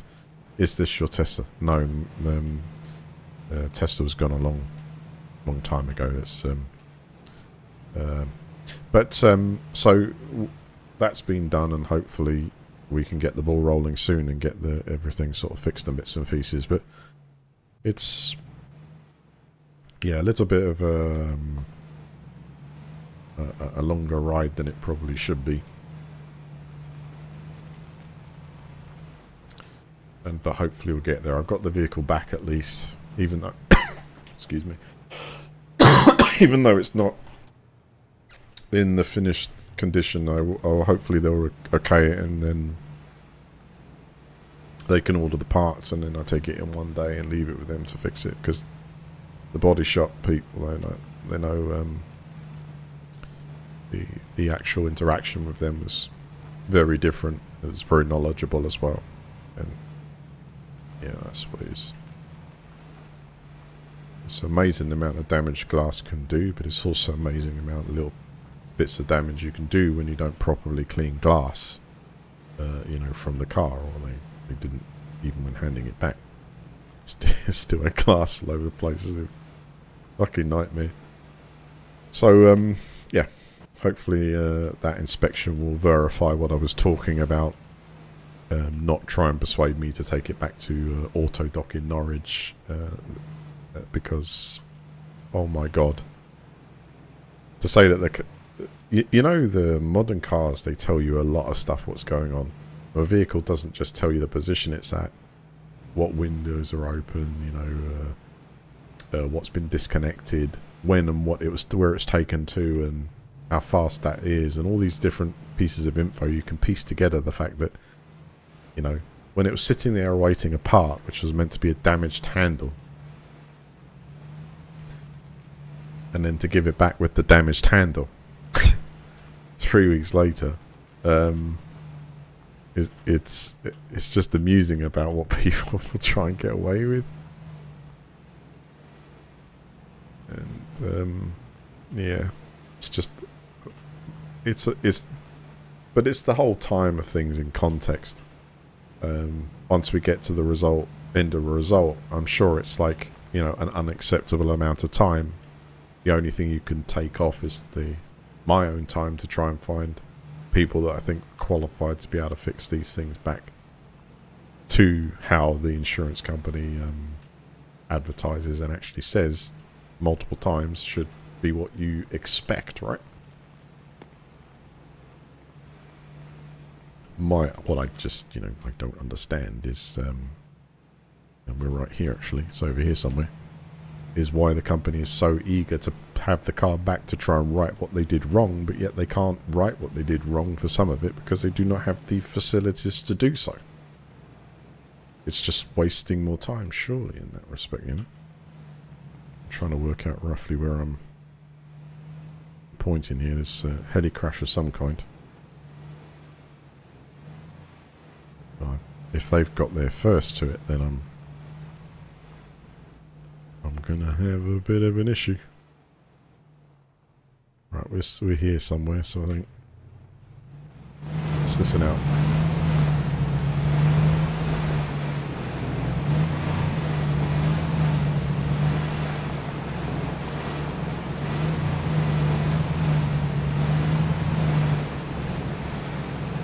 Right, clearing of a deer stand, which puts me roughly here. So if I go north from this position solely, which is there, then I think the heli crash should be somewhere in this clearing.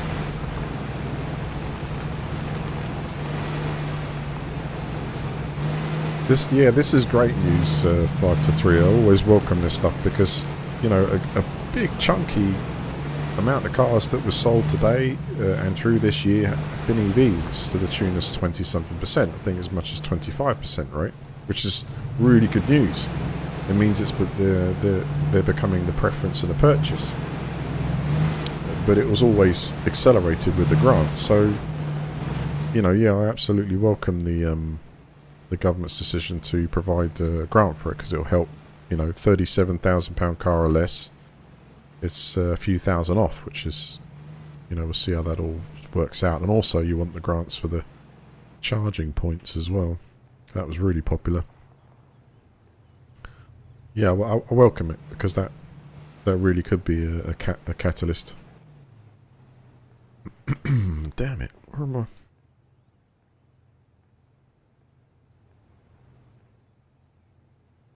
So, it's there. So it's kind of along the edge of this.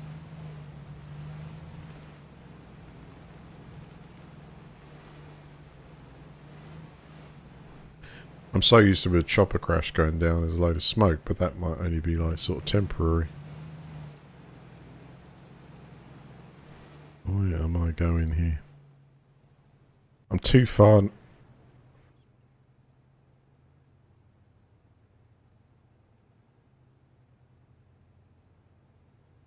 I'm too far north though, Rick? So... okay, yeah. Yeah. Yeah. That wasn't bad. Just went past it a little bit. It was like facing completely the wrong direction. It's alright. Seek and destroy. Or seek, loot and pillage. Hopefully I've got to get the binoculars on it first to check to see if there's any resistance around there. You know, I'm kind of hearing some possible... Oh, crap, that is shots at me. Turn the volume up, I get the gist. Right, I think we're going to... That's quite a lot of... Quite a lot of blow on here.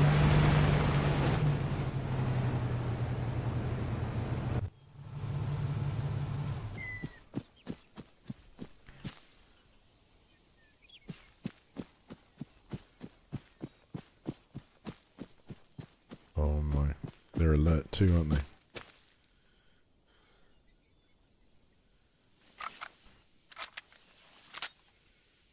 We promised to build 100,000 charging stations.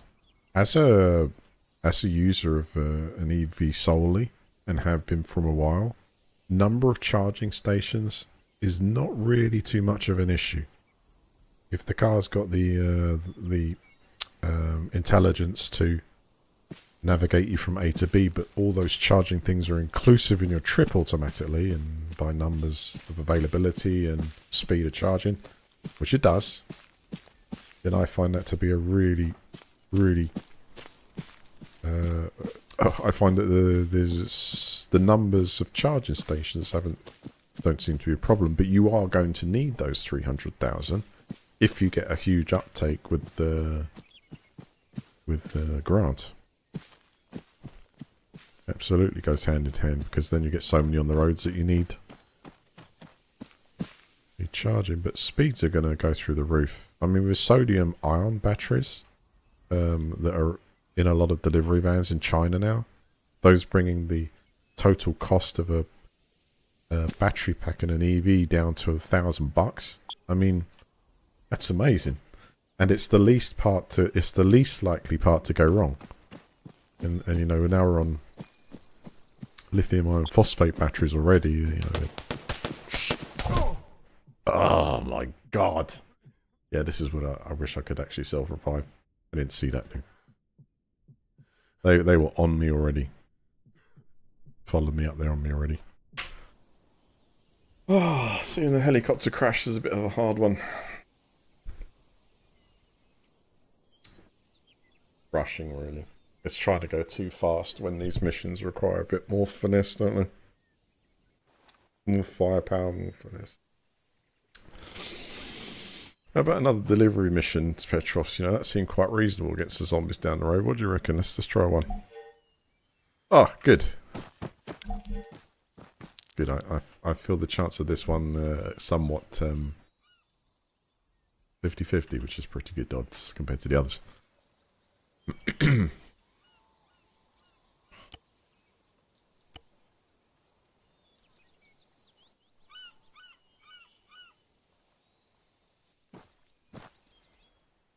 Vulnerable. Vulnerable E-planes, vulnerable TMP.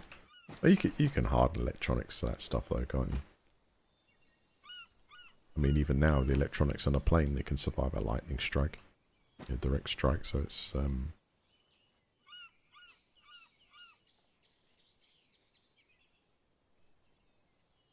Yeah, what the hell's going on with that Air India flight info that's come out? You know, preliminary stuff. Excuse me. About, you know, 2 switches being cut off.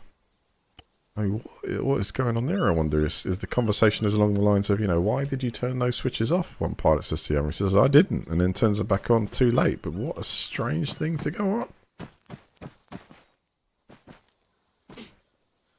Let's see what we've got available. What we got? 166. What can I get for $166? And get myself, the dream machine. Let's do it. Vehicle asset deployed to your AO. Yeah, thanks, mate. Here's something I'll tell you about words later, really. Location's great.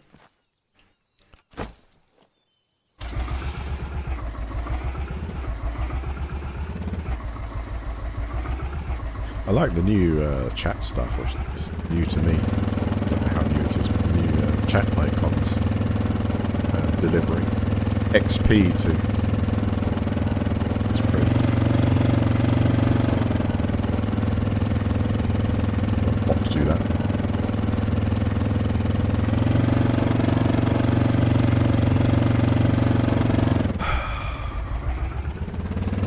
Wait a second, what are you doing? What are you doing? The problem with this is do you have any trucks left on location there? You took one and you took another. Is there a third? Or is a vehicle there? Because otherwise I can't tow the good stuff over there. I'm just going there to get a vehicle. Right, I need to find a vehicle. Truck. Yeah. See, I'm convinced there was 3.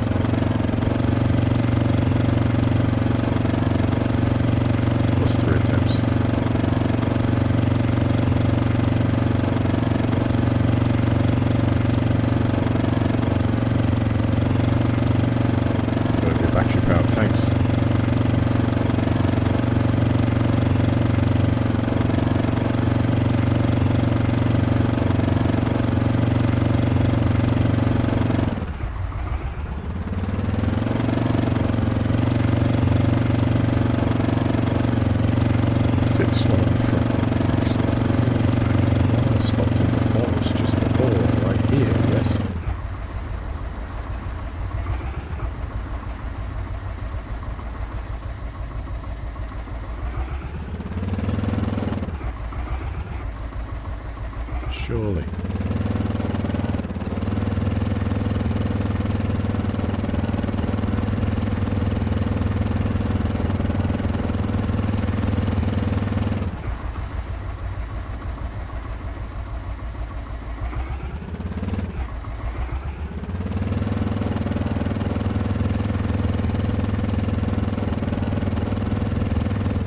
It's down here. Sure it is.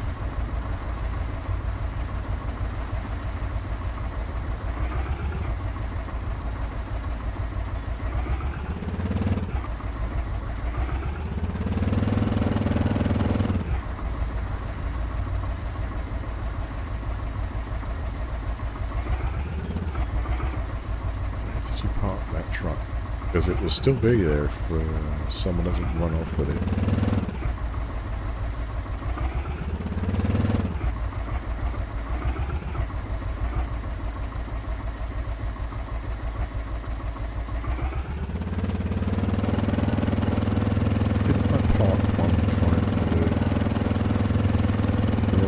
Turning point to stop. There! I knew it!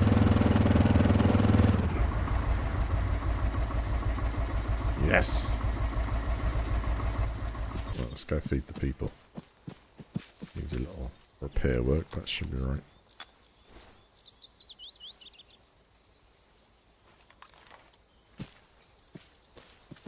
Oh yeah? What did you like about your experience then?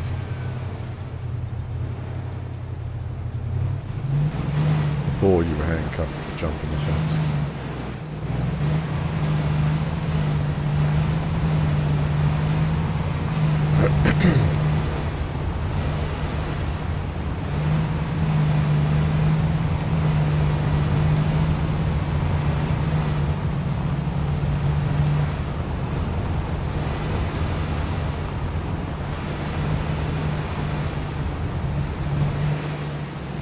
So UK tankers. Do they have the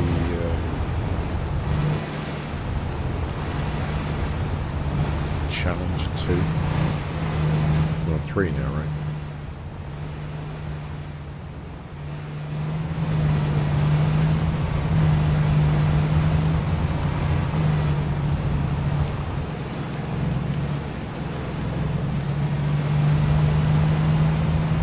We've always been a tank-faring nation.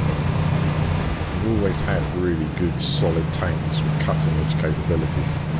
I mean, if you look at that absolute atrocious set of Russian tanks, their entire line from 1950 to 2022 before their special operation are just absolute, well, they're crap.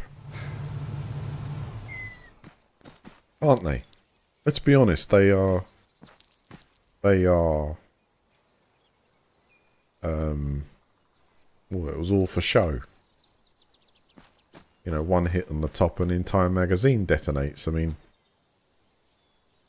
it was, in other words, it doesn't have decent armor to tackle anything about modern weaponry. So, you've got the Abrams, and you've got the Challenger series. They are just...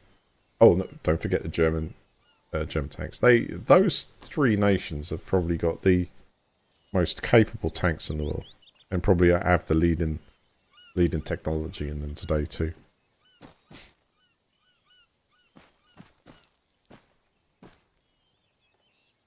Right, where is it? There it is. Let's go pick it up.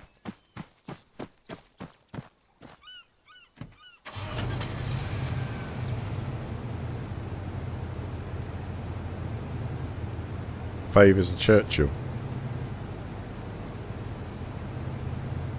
Yeah, Panthers. Emperor and Tiger. The tanks the Germans had in World War II were just superior in a lot of ways, but you know, modifications to tanks like the Sherman were saviours really. So they could try and get through their armour. It was a lot of innovation. The Russian side had a lot of innovation in World War II to win their tank battles as well. In the end, the Germans just really couldn't. They had the superior tanks, but they couldn't produce them in adequate numbers to be able to, you know, tilt the tide in their favour on the battlefield regarding that. But now, today, oh boy! I mean, today with a tank. You don't really feel very safe on the battlefield, do you? Unless you had some kind of laser defense system against drones. An autonomous switchblade drone will just eat you for breakfast in a tank. It's just tanks in modern warfare today just feel like kind of death traps, unless they're used as kind of, unless they can shoot extreme long range, which Challenger can, and become observation posts. But you know, the tank battles in the future, I don't think we require so many of them. I think you're better off having a remote control tank, at the very least. But yeah, you're right. It's too slow for today's endeavours.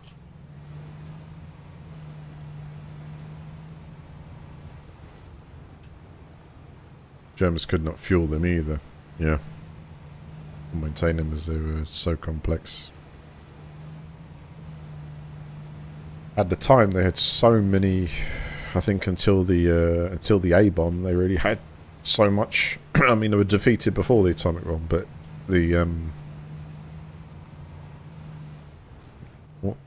lost my bike. The tech they did have for World War II was impressive.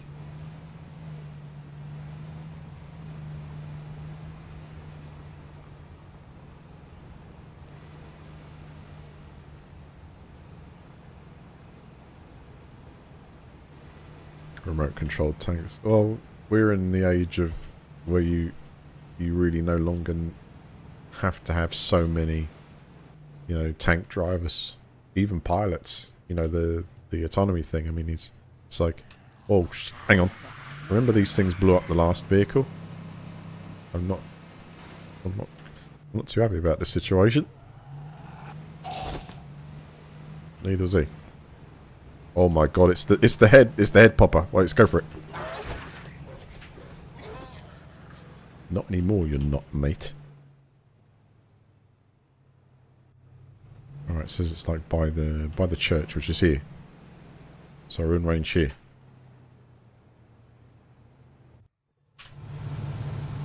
Oh, crap. Headshot. Makes a rather satisfying squelchy noise there, I must admit. Right, we're in the right place here.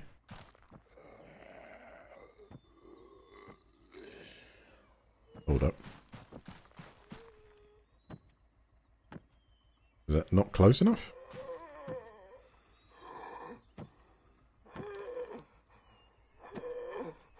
Right, it needs to be before the church. We need to go back a bit there.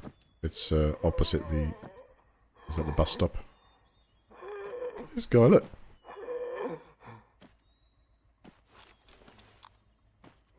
Give him juice. Whoa! These new animations are fantastic.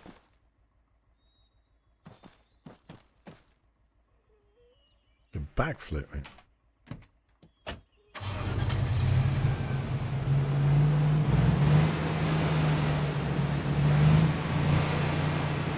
Right, it's about here, I think.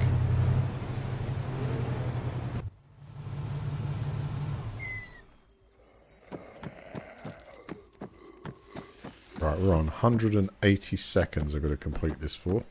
I've got to be fairly near it too.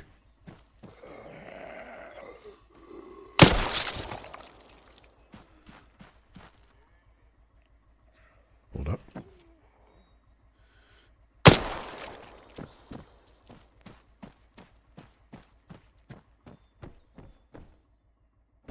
Can I get a better view from here? Not really, but there's some. Because they could send in, depending if everyone heard that, they could send in peeps to stop this from being successful. Right in the bus. Not doable.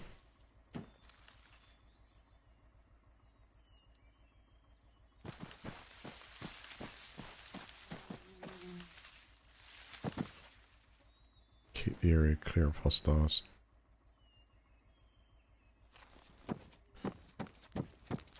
A little check. Stay close. I'm close. Oh, hang on. Clean all blue for presence surrounding the area. Damn it. Where are they coming from?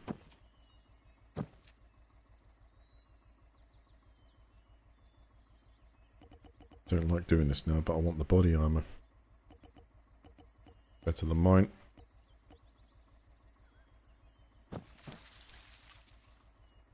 Open fire. That's where they are! Right, that's smoke. Try that again, frag out.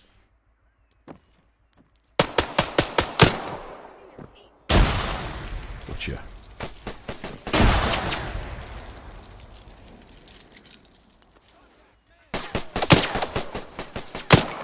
Oh, good shot. Fire at that soldier.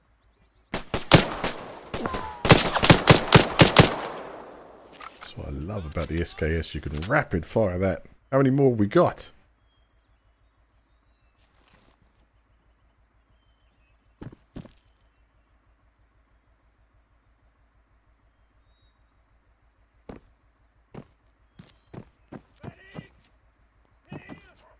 Yeah, I can recruit some of them for my team.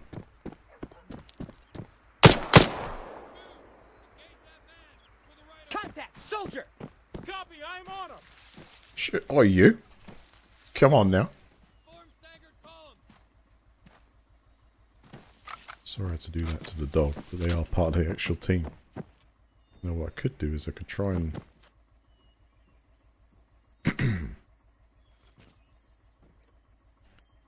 No, it's either not done because... No, there's more. There's more. Come on. 2. Taking command. Fuck yeah, the shotgun.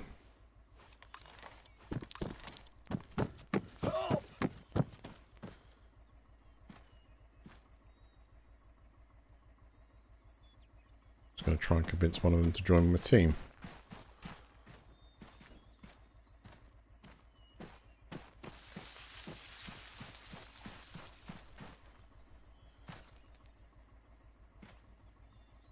Sneaky. 1. Do not fire. Form line. 1. Do not fire. I doubt they're gonna run on that one.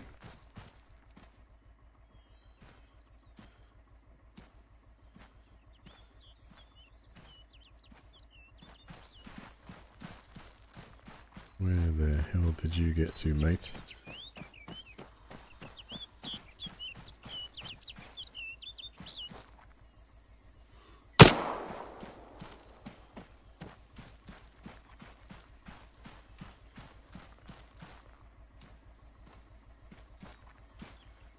I just got completely distracted by it dude hanging from the tree there. So what the...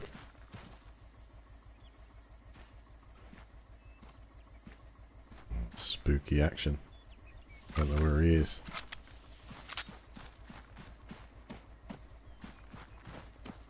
Let's try and... Inside maybe?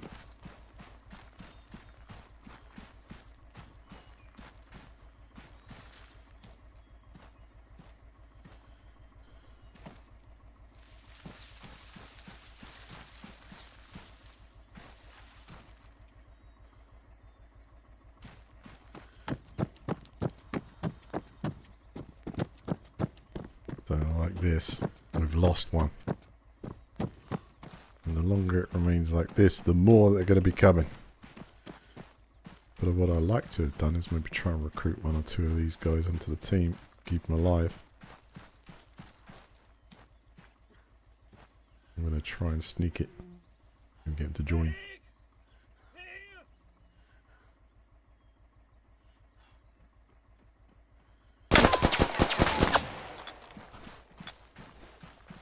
There it is.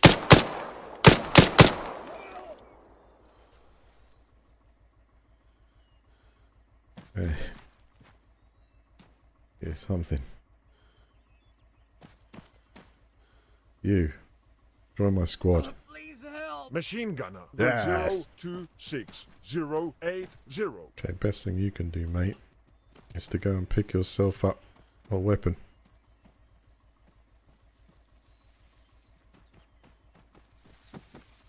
Shit, we got a man down.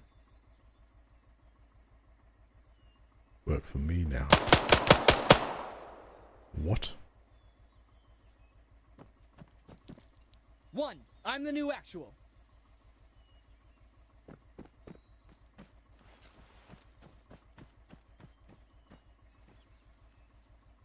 There we go, we have two. They're all defecting.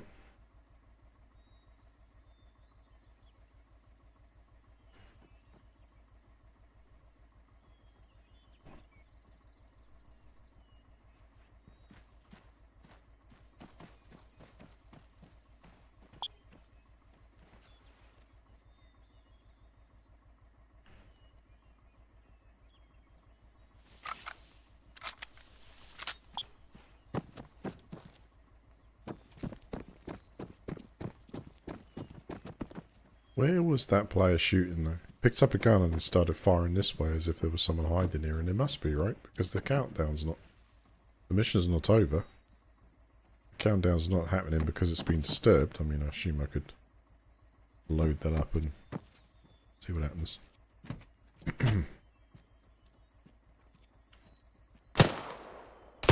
There it is.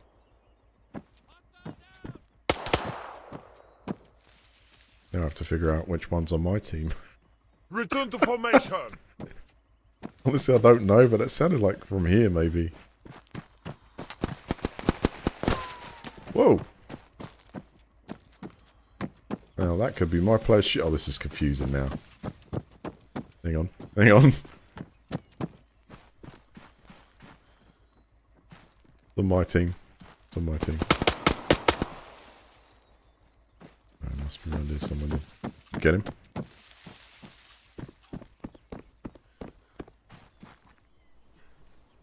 Inside there then, right?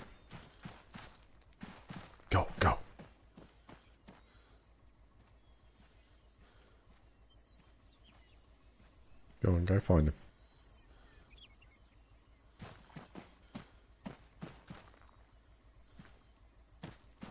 So I'll do it then.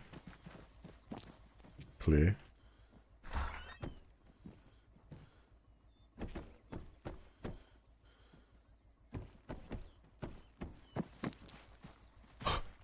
Oh, flipping hell. Did you get it? Right, let's get back to the box and see if that triggers. See, there's a mounted gun on the back of that one. That works, or is it smashed? Look here.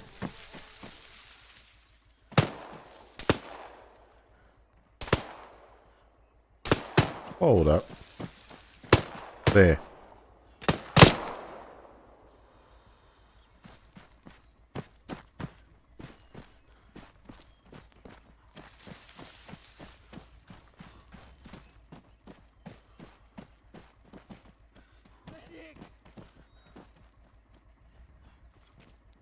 I'm going to do the same. I'm going to recruit you. You've got one chance. Hey, Eric.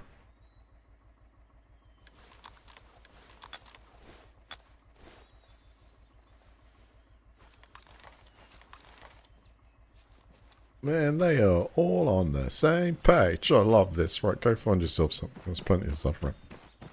Even in your own box you drop there, you can grab your stuff. Makes sense, right? And he knows it. Or maybe he doesn't. Over there, look.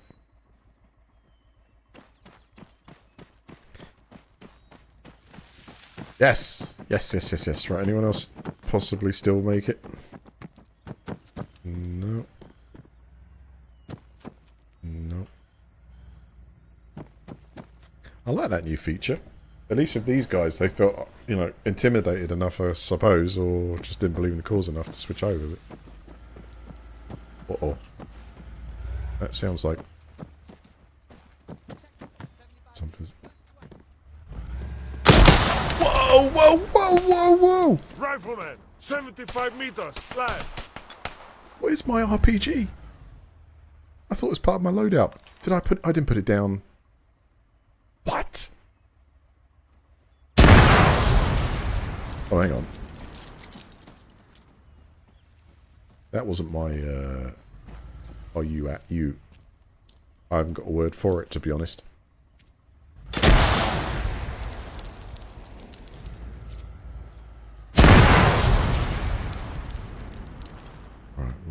Do when you're up against overwhelming force. You can't. These guys haven't got anything on them to actually take them out. Right, let's see if I can get, because they've definitely deployed troops or something like that. Let's see if I can circle round.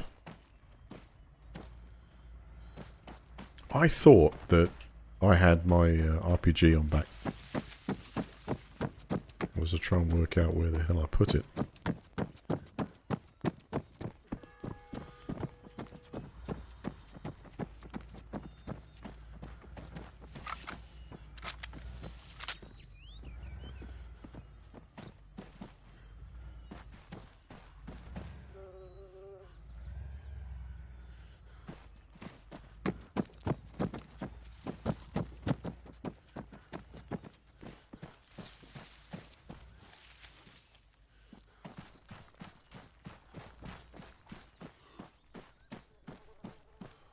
Here's one I should have blown up earlier. Sticky bombs. Exactly, yeah. Take off your socks. Use a bit of elbow grease and some composition B. I know how it goes.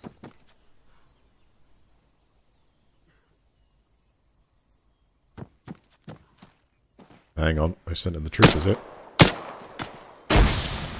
Whoa, whoa, whoa, whoa, whoa. Grenadier.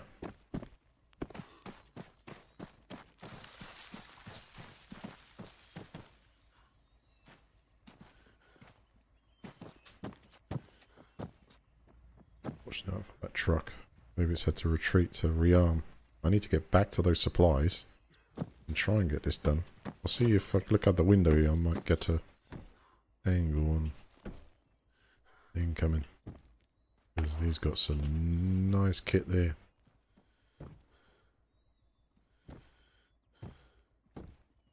Might have something to also be able to take out the armor. sniper.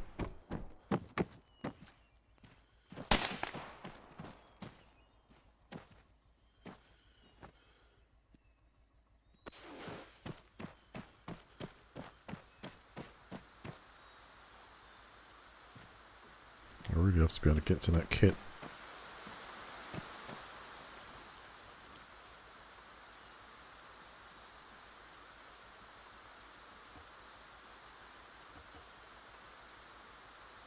Guns down there somewhere. I've got the armor on, but it's not coming out of my stuff. Oh, here it is. Rifleman, 100 meters. Front. Okay, let me take him out then. Where the hell is this gun?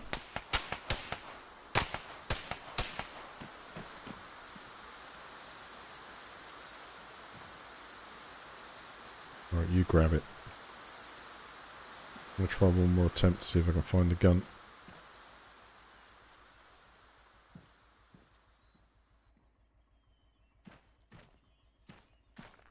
There.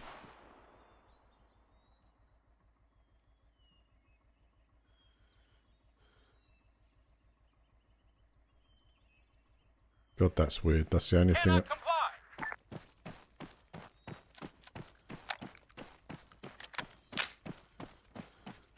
Right, so we've got 2 down in town.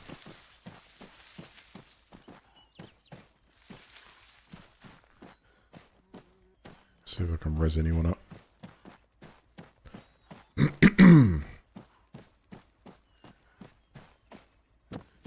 Negative. Hopefully they're too far out to have an effect on this box and we can continue on with the countdown. Oh, could save one maybe.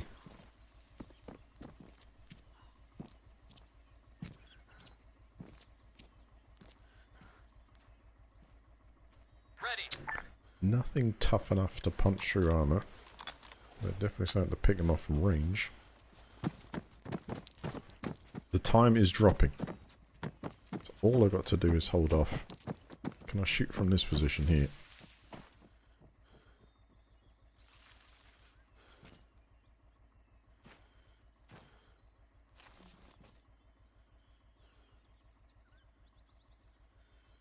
Try to see if I can change the scope. Can't on this. Doesn't have hindsight. Target neutralized. Nice shot, sir.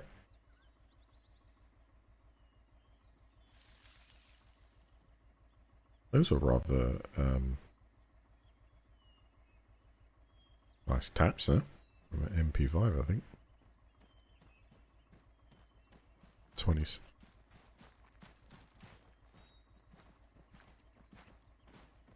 Good job.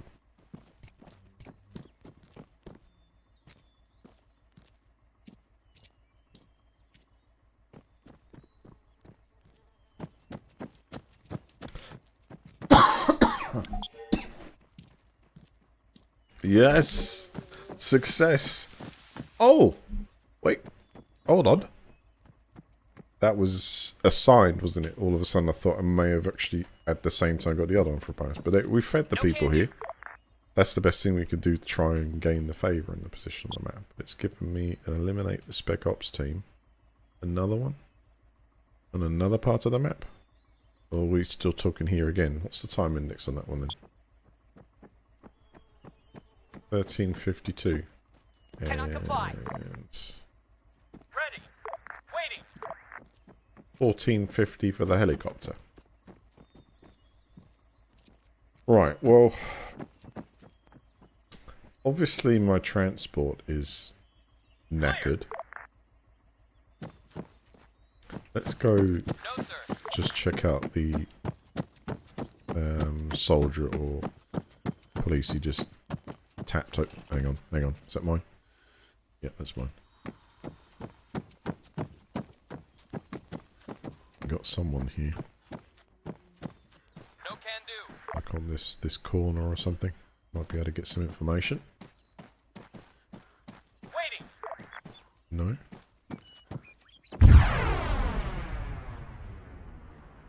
Whoa. No can do. Oh, what?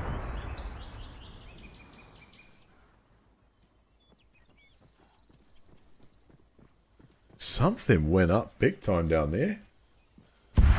That's the NATO base. If I'm not mistaken.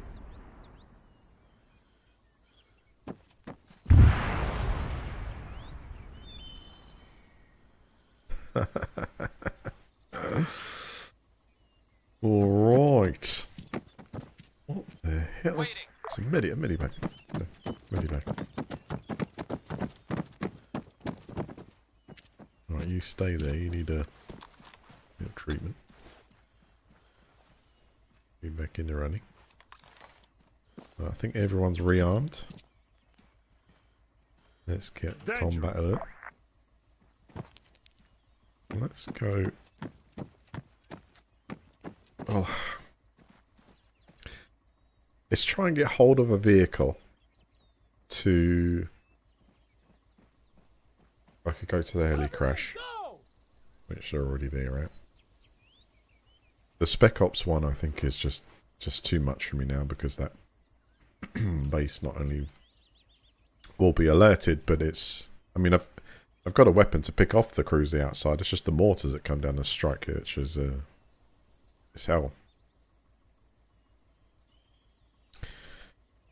We'll see what's going on at this NATO outpost.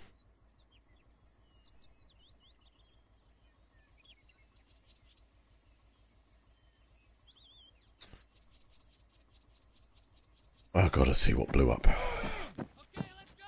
Yeah, let's go.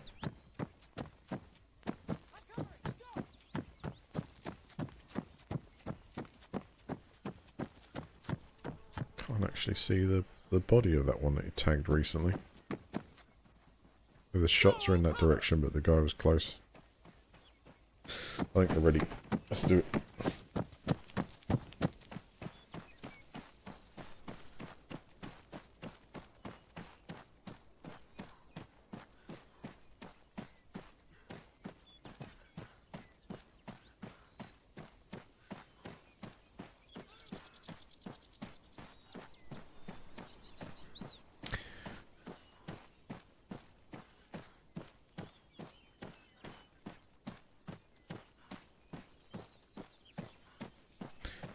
Tanks need infantry and air support to survive for long.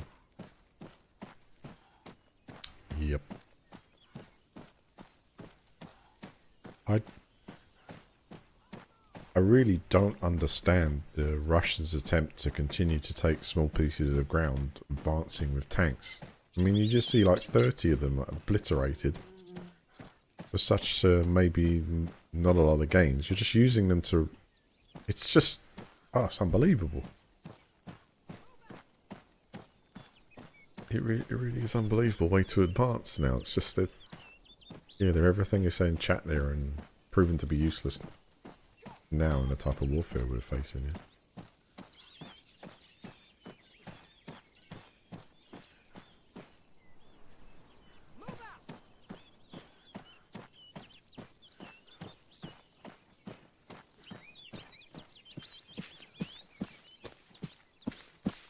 So the next Arma is going to be interesting. Hopefully it embraces some of these newer technologies of detail. I mean, this Arma 3's got all sorts of drone tech in there. You can use actually a lot of add-ons as well to. I'm covering. Go. And all sorts of new kit from new types of armed forces rifles, and Cover me. now we've got radios. We can log our positions, and I can see it on the map. So that was the key differentiator there. Let's try to approach from this side instead. What scope is this? It's 3x aim point common 4 tiltable. Yeah, pretty basic. Useful, but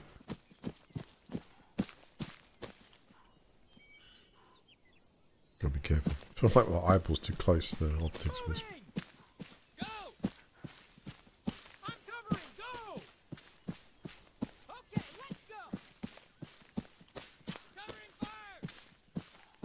These guys are absolutely like, you know. maybe I can capitalize on the fact that something just detonated in there.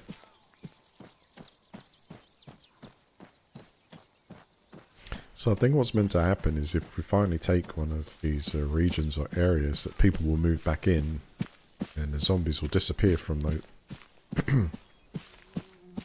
those regions. Whether they come back for some kind of counter-attack, I'm not sure. But the people, the peeps who are attacking up here, on this coastline up here, Monolith are actually Stalker faction. Stalker faction. Oh, tee it. Feeling rough. Ladies and gentlemen, feeling rough. I need to get up and make myself a nice little honey and lemon. Clear them vessels. Okay, let's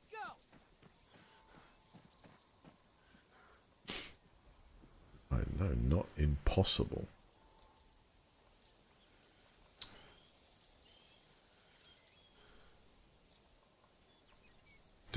Were we attacked by mortars last time here? I don't think so.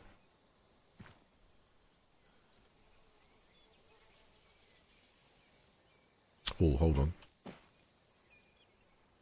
Stealth. This slot with MP5s and me with the range. Incoming.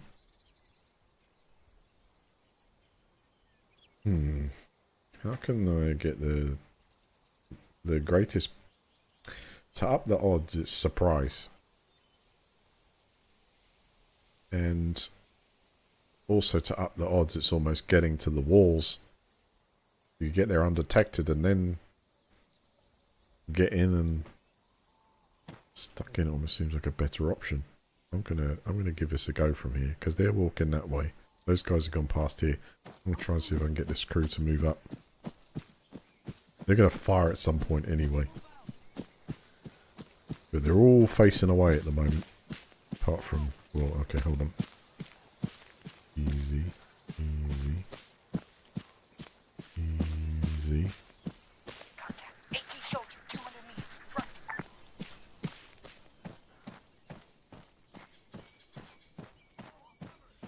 Might be a good idea at the moment. I just take this optic off.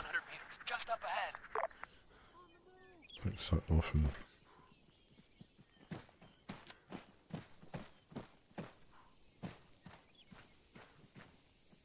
I don't see any roadblock here. My mounted gun to chew me up at the start. I'm going close. Go for it, go for it, go for it, go for it, go for it. Damn it! One, engage that machine gunner. Medic, 100 meters to the right of us. Two, taking command. In a bush, blatantly. One, fire at the medic, right flank. Damn it. Oh well. Got caught there by an unseen... One, attack that AT soldier. Man, 75 meters to the right of us. Soldier, 100 meters, just up ahead. Soldier, 75 meters, front. One, fire at that soldier to the right of us. Four, attack that AT soldier, just up ahead.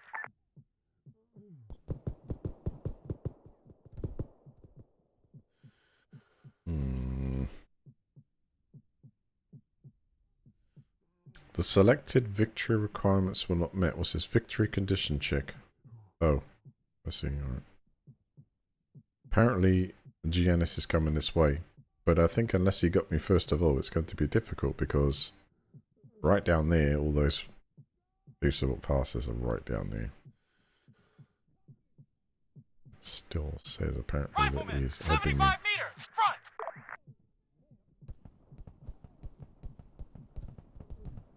Wait a minute, comrade. Oh, he said it again. He's still alive. He's still there somewhere, but... I hope he's not stuck.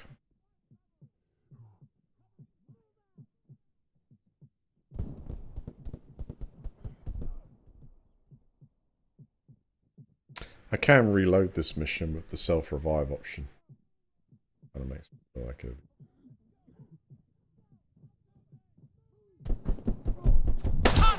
Oh! Enemy just wiped me.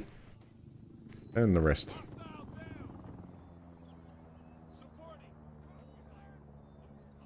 Well, the primary mission was complete. Supplies were provided. 003-048. Awaiting orders. Waiting. I enjoyed that until the last part. I do indeed have an RPG-18 on me now, and that's from the last loadout. So what did I do end up putting? No, I don't. Are they out? No. I had no idea that they were actually in short supply. I thought they were kind of one of those things that you get infinite amounts. Does that go same for the SKSs though? Yeah. Oh, man. If I'd known, I would have started, picking him up from bodies and such. It's kind of vital, seeing as the armor they've presented us with so far. Right, what have I got listed here? The helicopter thing is no use on. You can forget that eliminates spec ops teams. It's just not good. So, Petros, give me something, about logistic mission. Okay. What about supply mission? Deliver supplies to Zelenogorsk.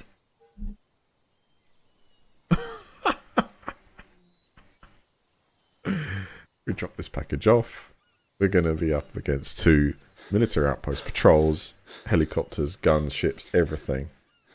To try and convert a town that is surrounded by... Is that just Petros that doesn't friggin' wash me? Did he have any other option to do that? No. Oh, maybe Drozny. Or more.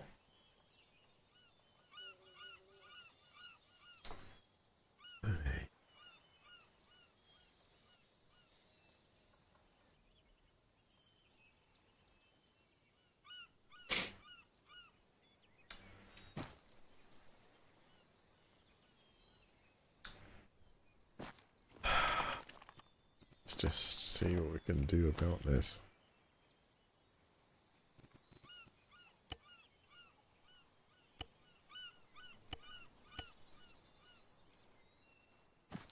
Wonderful. A second, I can answer an important message.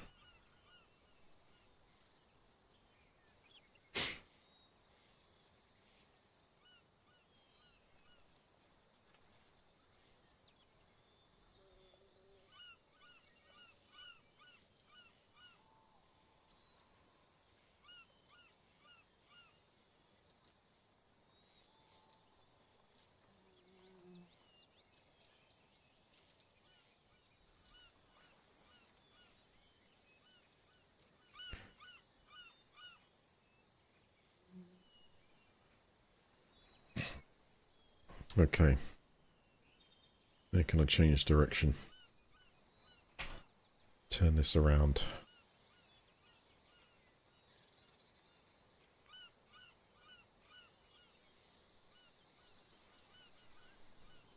I could drive down to the coast, head straight to the airbase, straight to the front door in the ATC room.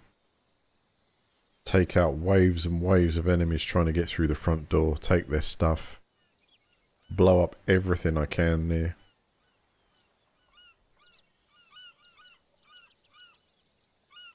Oh, if only we could go undercover.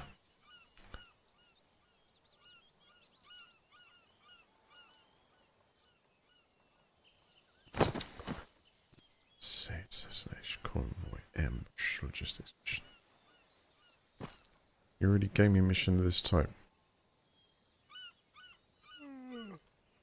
Oh, yeah, okay.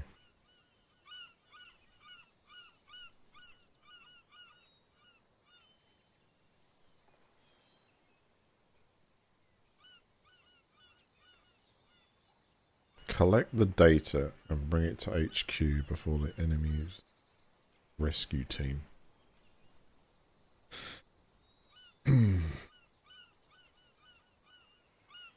Alright. I'm going to try it with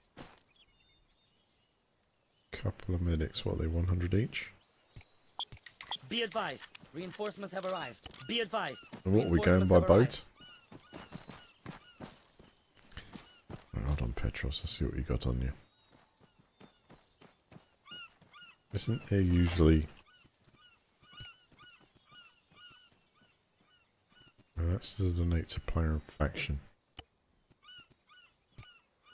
What I need is a...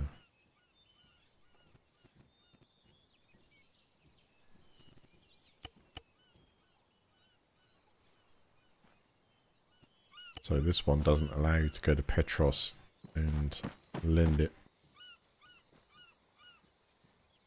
I don't have any option. 146. Unless it allows me to do a $100 bill to the faction.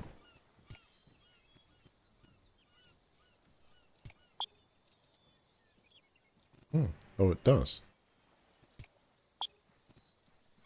The problem is solved. That's good.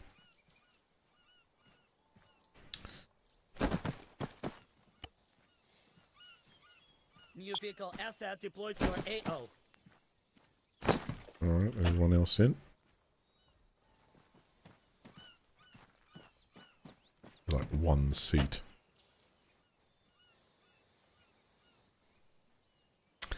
It is. So I'm going to take number 3 and tie him to this base.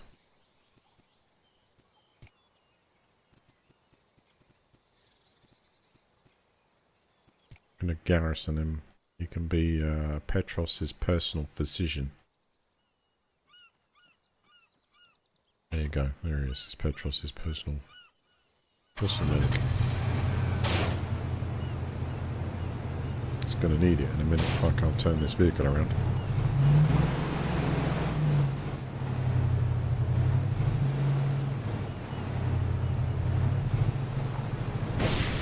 You look after El Petronio. There we go. Suicide mission. Wonderful.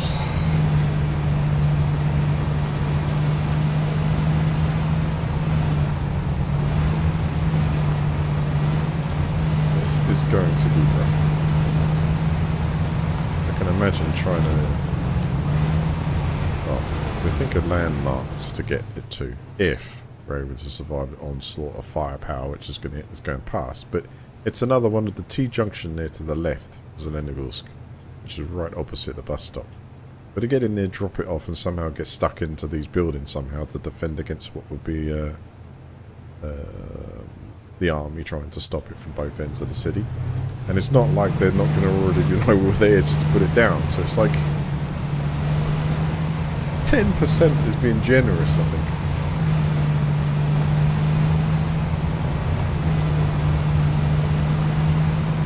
But there's an order.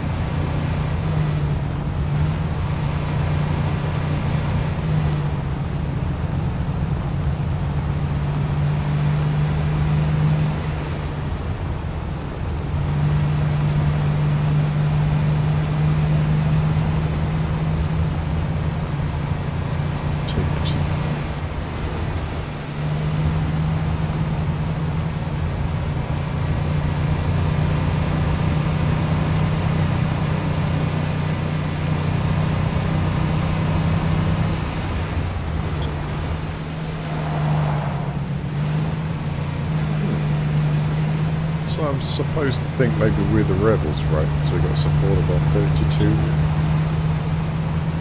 $7.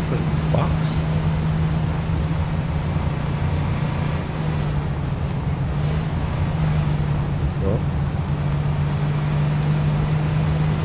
here we go. Another stop over this hill. Been here before. Parked up here actually. Could be a vehicle still here, yes there is.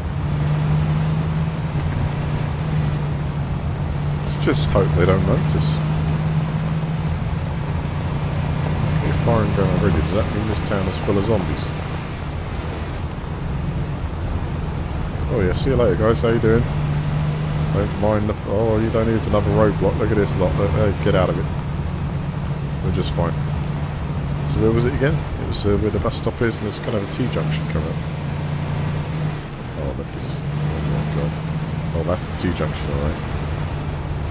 God, cheaters. The cheaters, lot. Try and rob me at my drop-off. Oh, look, opportunity. Oh! Yeah, that's you, mate. Damn it. I think they got number 2 as well.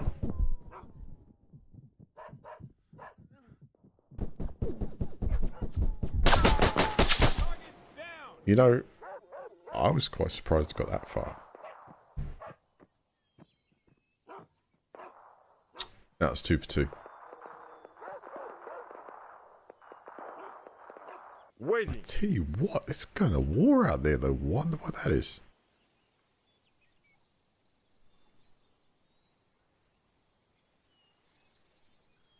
I'm sure he has lost communication. Probably everything actually. Right, Petros. You know, I really begrudgingly want to hit a conquest. I bet he's going to give me something. No. Conveyor ambush, I don't have any RPGs. Could try it though. Intercept the fuel convoy, so what's that going? A convoy from the outpost of Apollo is about to depart at 1340. It will provide... What if I get there quickly? Fuel and resources to anything else. Try to intercept it, steal, or destroy that truck before it reaches its destination. Oh, it gets the T-junction. No, no. If I cruise down this path here, off the side there, I might get what we got. 7. It's gonna be a. It's gonna be a dream machine.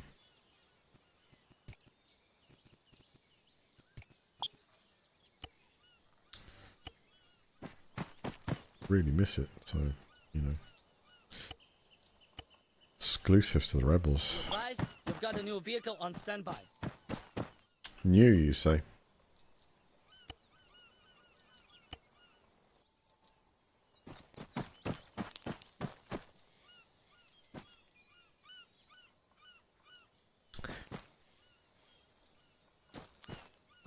You know, Petros, it does make me wonder just how close your Soviet ties are, because you know, if I was to look at that as a forward deployment vehicle, you know, with everything that's going on at the moment, I kind of think that's not...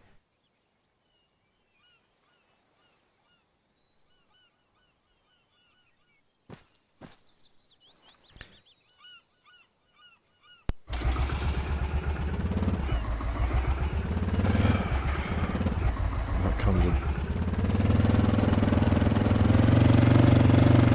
newish.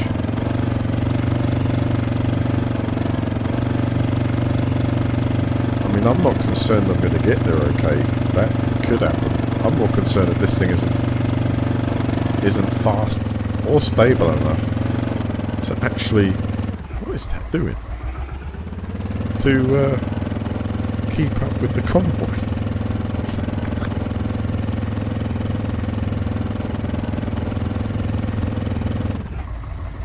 Is it this one? That's south. No, that's that one. Get out of it. Next one.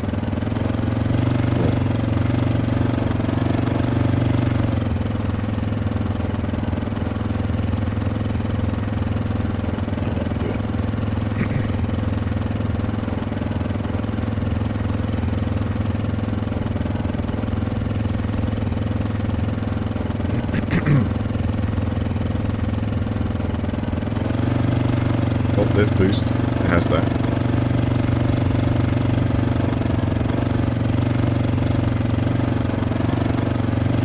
Say 40, yeah.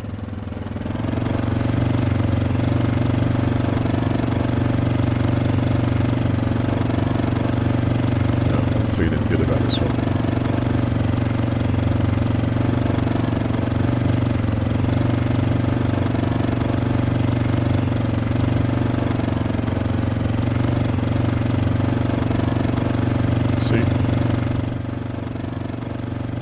take us right past the actual outpost that we're talking about here. I don't know if they're going to spot me or not.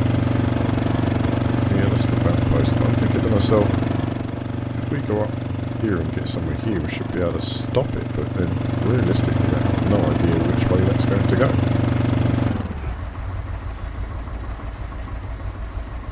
Control there.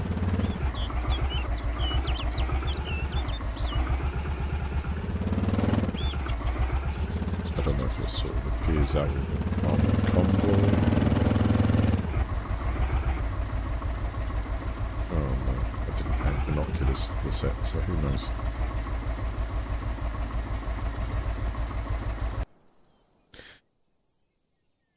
Alright, so somewhere here a sit.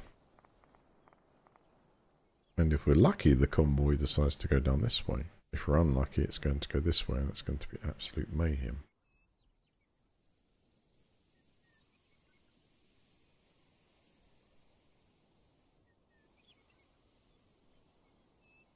Any bonus points for the pre-attack? Is it sitting there ready to go?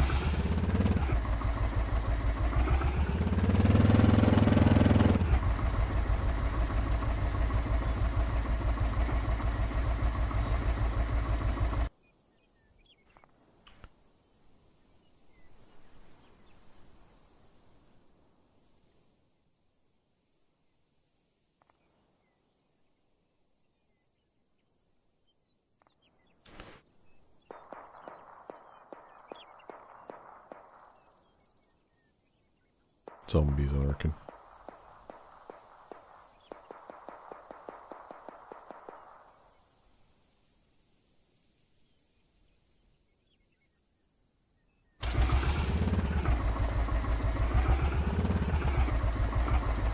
There's something just walking there.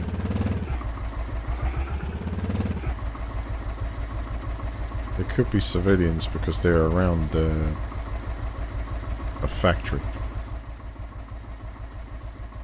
Or a resource area, you'll get peeps there.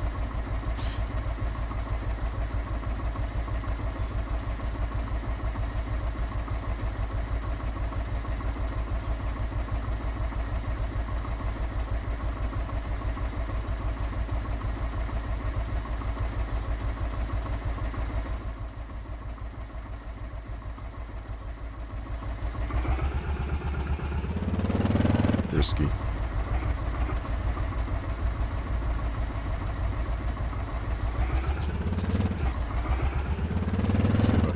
See.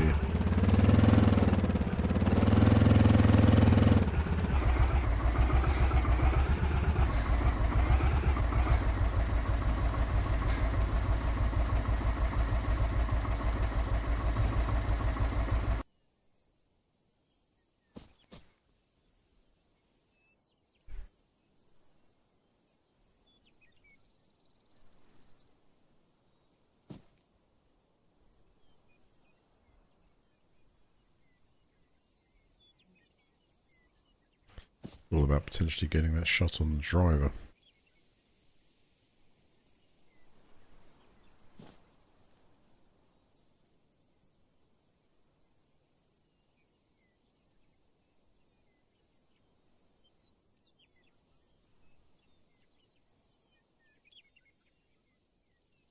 Going in.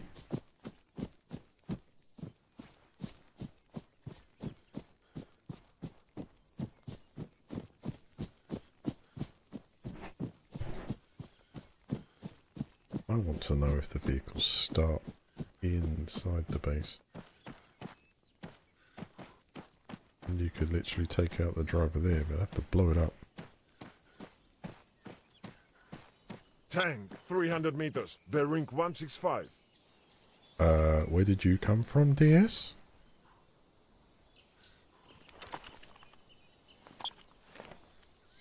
The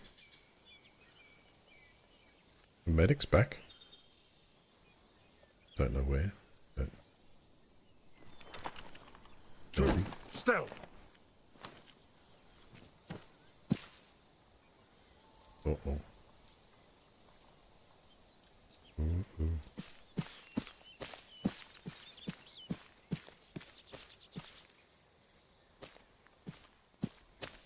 Ruthless without body armor. Ruthless with. Hold up.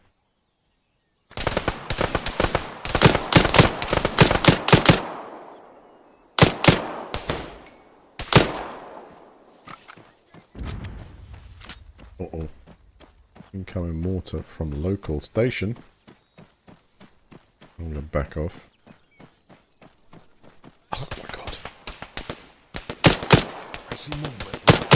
300 meters west. Can't steady it. Come on. Keep moving.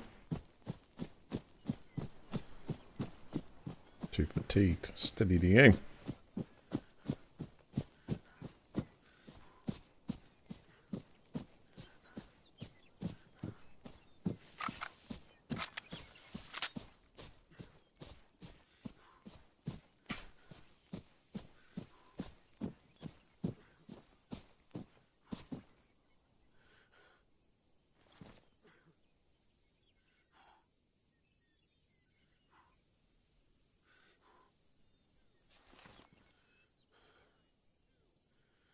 Those guys who can close the gap. What else we got on the way in?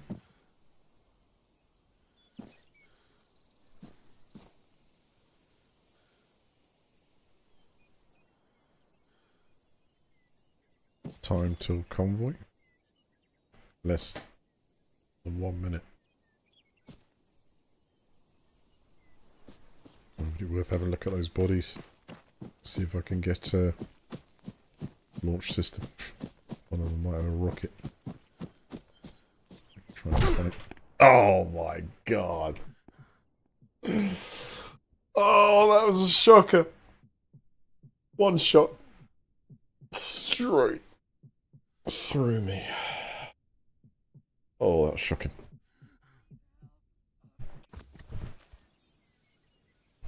Nice shot.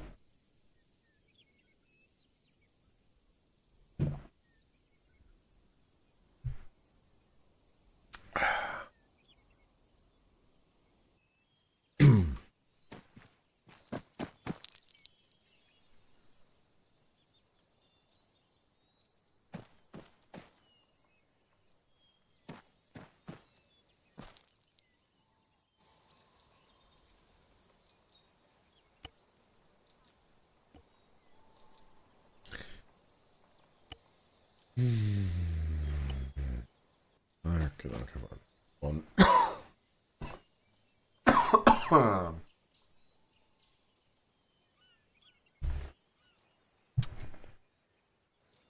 One more go. Because unfortunately, it picked up a virus.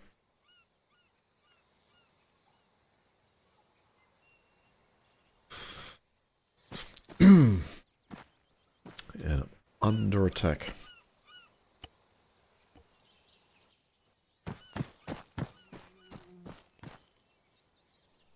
Mission wise.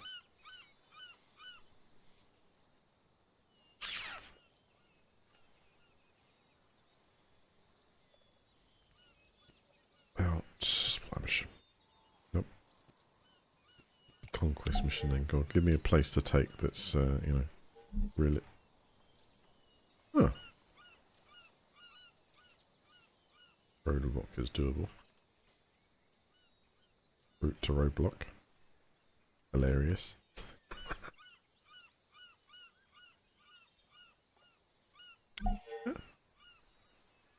Oh, hold on. Spotted. Which way is he going? Actually, I better sort out my transport. We don't have any, right? By foot. Got to be kidding me. Look at the funds. 35. Yeah, I got $40 that I could. Yeah, we don't have a push bike for that.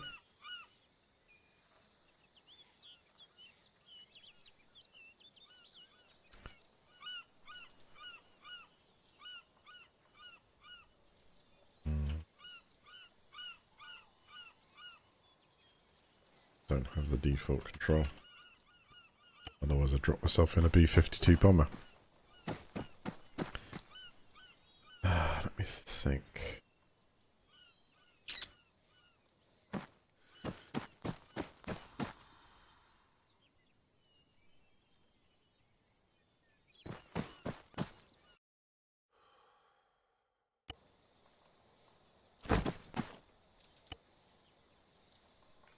Phew, inflation, look at that.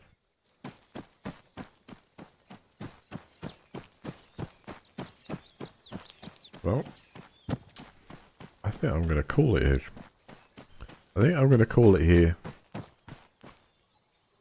because under other circumstances I'd walk it, but right now, yeah.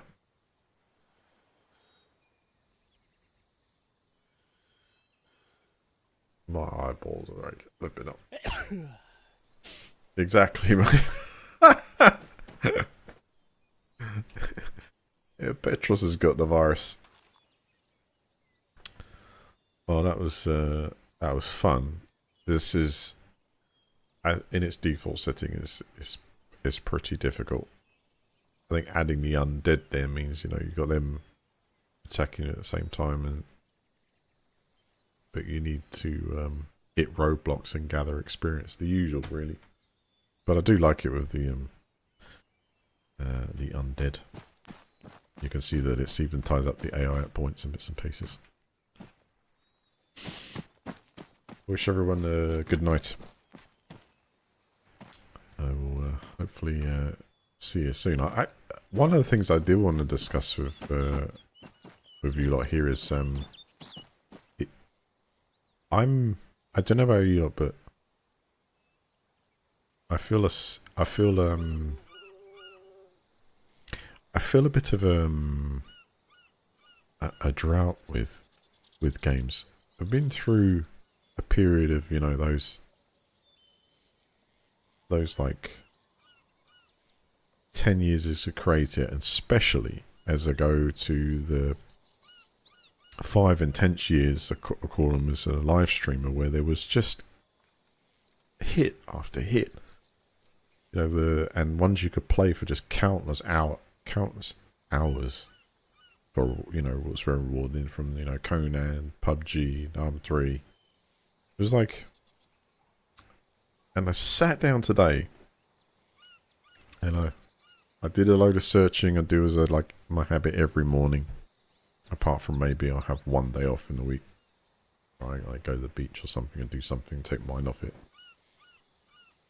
But I sat here today afterwards, before I came on here, for about 2 hours, and I was trying to research something that I felt I could get my mind into, and, you know, let me do this, once a week or twice a week again. And I'm struggling to find any title to kind of, I mean, open to suggestions, but I'm looking at titles I've already got, and some of them like this, they're 13 years old, they're great, but it's like, you know, you want something to tie into.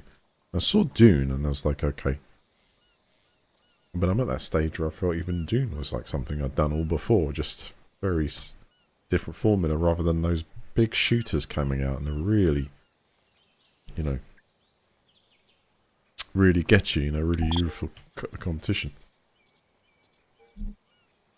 Oh, that's a bonus. Looks like we got excellent. I'll save that right there.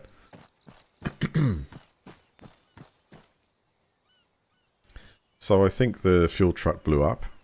The didn't make it, which has just given us the the money. You know, what a way to finish. But I'm just struggling to see the new content, and it is reflected by my Steam list. I got hundreds of people on that list. And when you see a large title comes out that grips the world, you know, like the release of PUBG, and then suddenly everyone is playing it. Something I've never seen when you go onto Steam list, and literally out of like 600-700 people, you could see that the list would go off the screen with them playing one particular game because it was the next thing. You know what I mean? It was just really intense and lucky period of time to be in it. And you're always looking for that next thing to jump onto. But even on searching like creators, obviously the shift is to more RL, you know, could stick a camera in the car and do some journeys and stuff like that. And it's that shift, but it's. I really would like to, you know, sit down and then feel like I'm journeying sort of anew. You know, another genre opens up. I've had so many of those, even at the start of first-person shooters. You know, to your Half-Lives, Counter-Strikes, your Quakes, your Arma and Daisy mod, distillation of all those type of things coming into PUBG. It's like you hammer it. You can hammer it for years. You know, you can enjoy different assets for years. I don't know if it's to do with oversaturation, and someone can just say, well, you know, there is plenty of them. It's just that you don't feel the same way when they're sort of sitting and playing them. Maybe it's part of that, but it just I can't see I could spot them so easy, even when it came to, you know, mods with this and doing, you know, things like Viru Z and Chernarus, you know, role playing stuff, all that. It was like there's unlimited directions you could go in, and then just picking the correct ones to, you know, to people to sign. I don't see that on my Steam list lately. Every time I check back, I'm thinking to myself, okay, maybe I'll see a group of 5, 10 people playing it. People that are either online or, as today, out of about 50 people that are online on the Steam list and playing the game, they're all playing different titles. There's no collective of that, and there always was a collective one after the other for many years. But I'll keep my eyes out and see what comes along.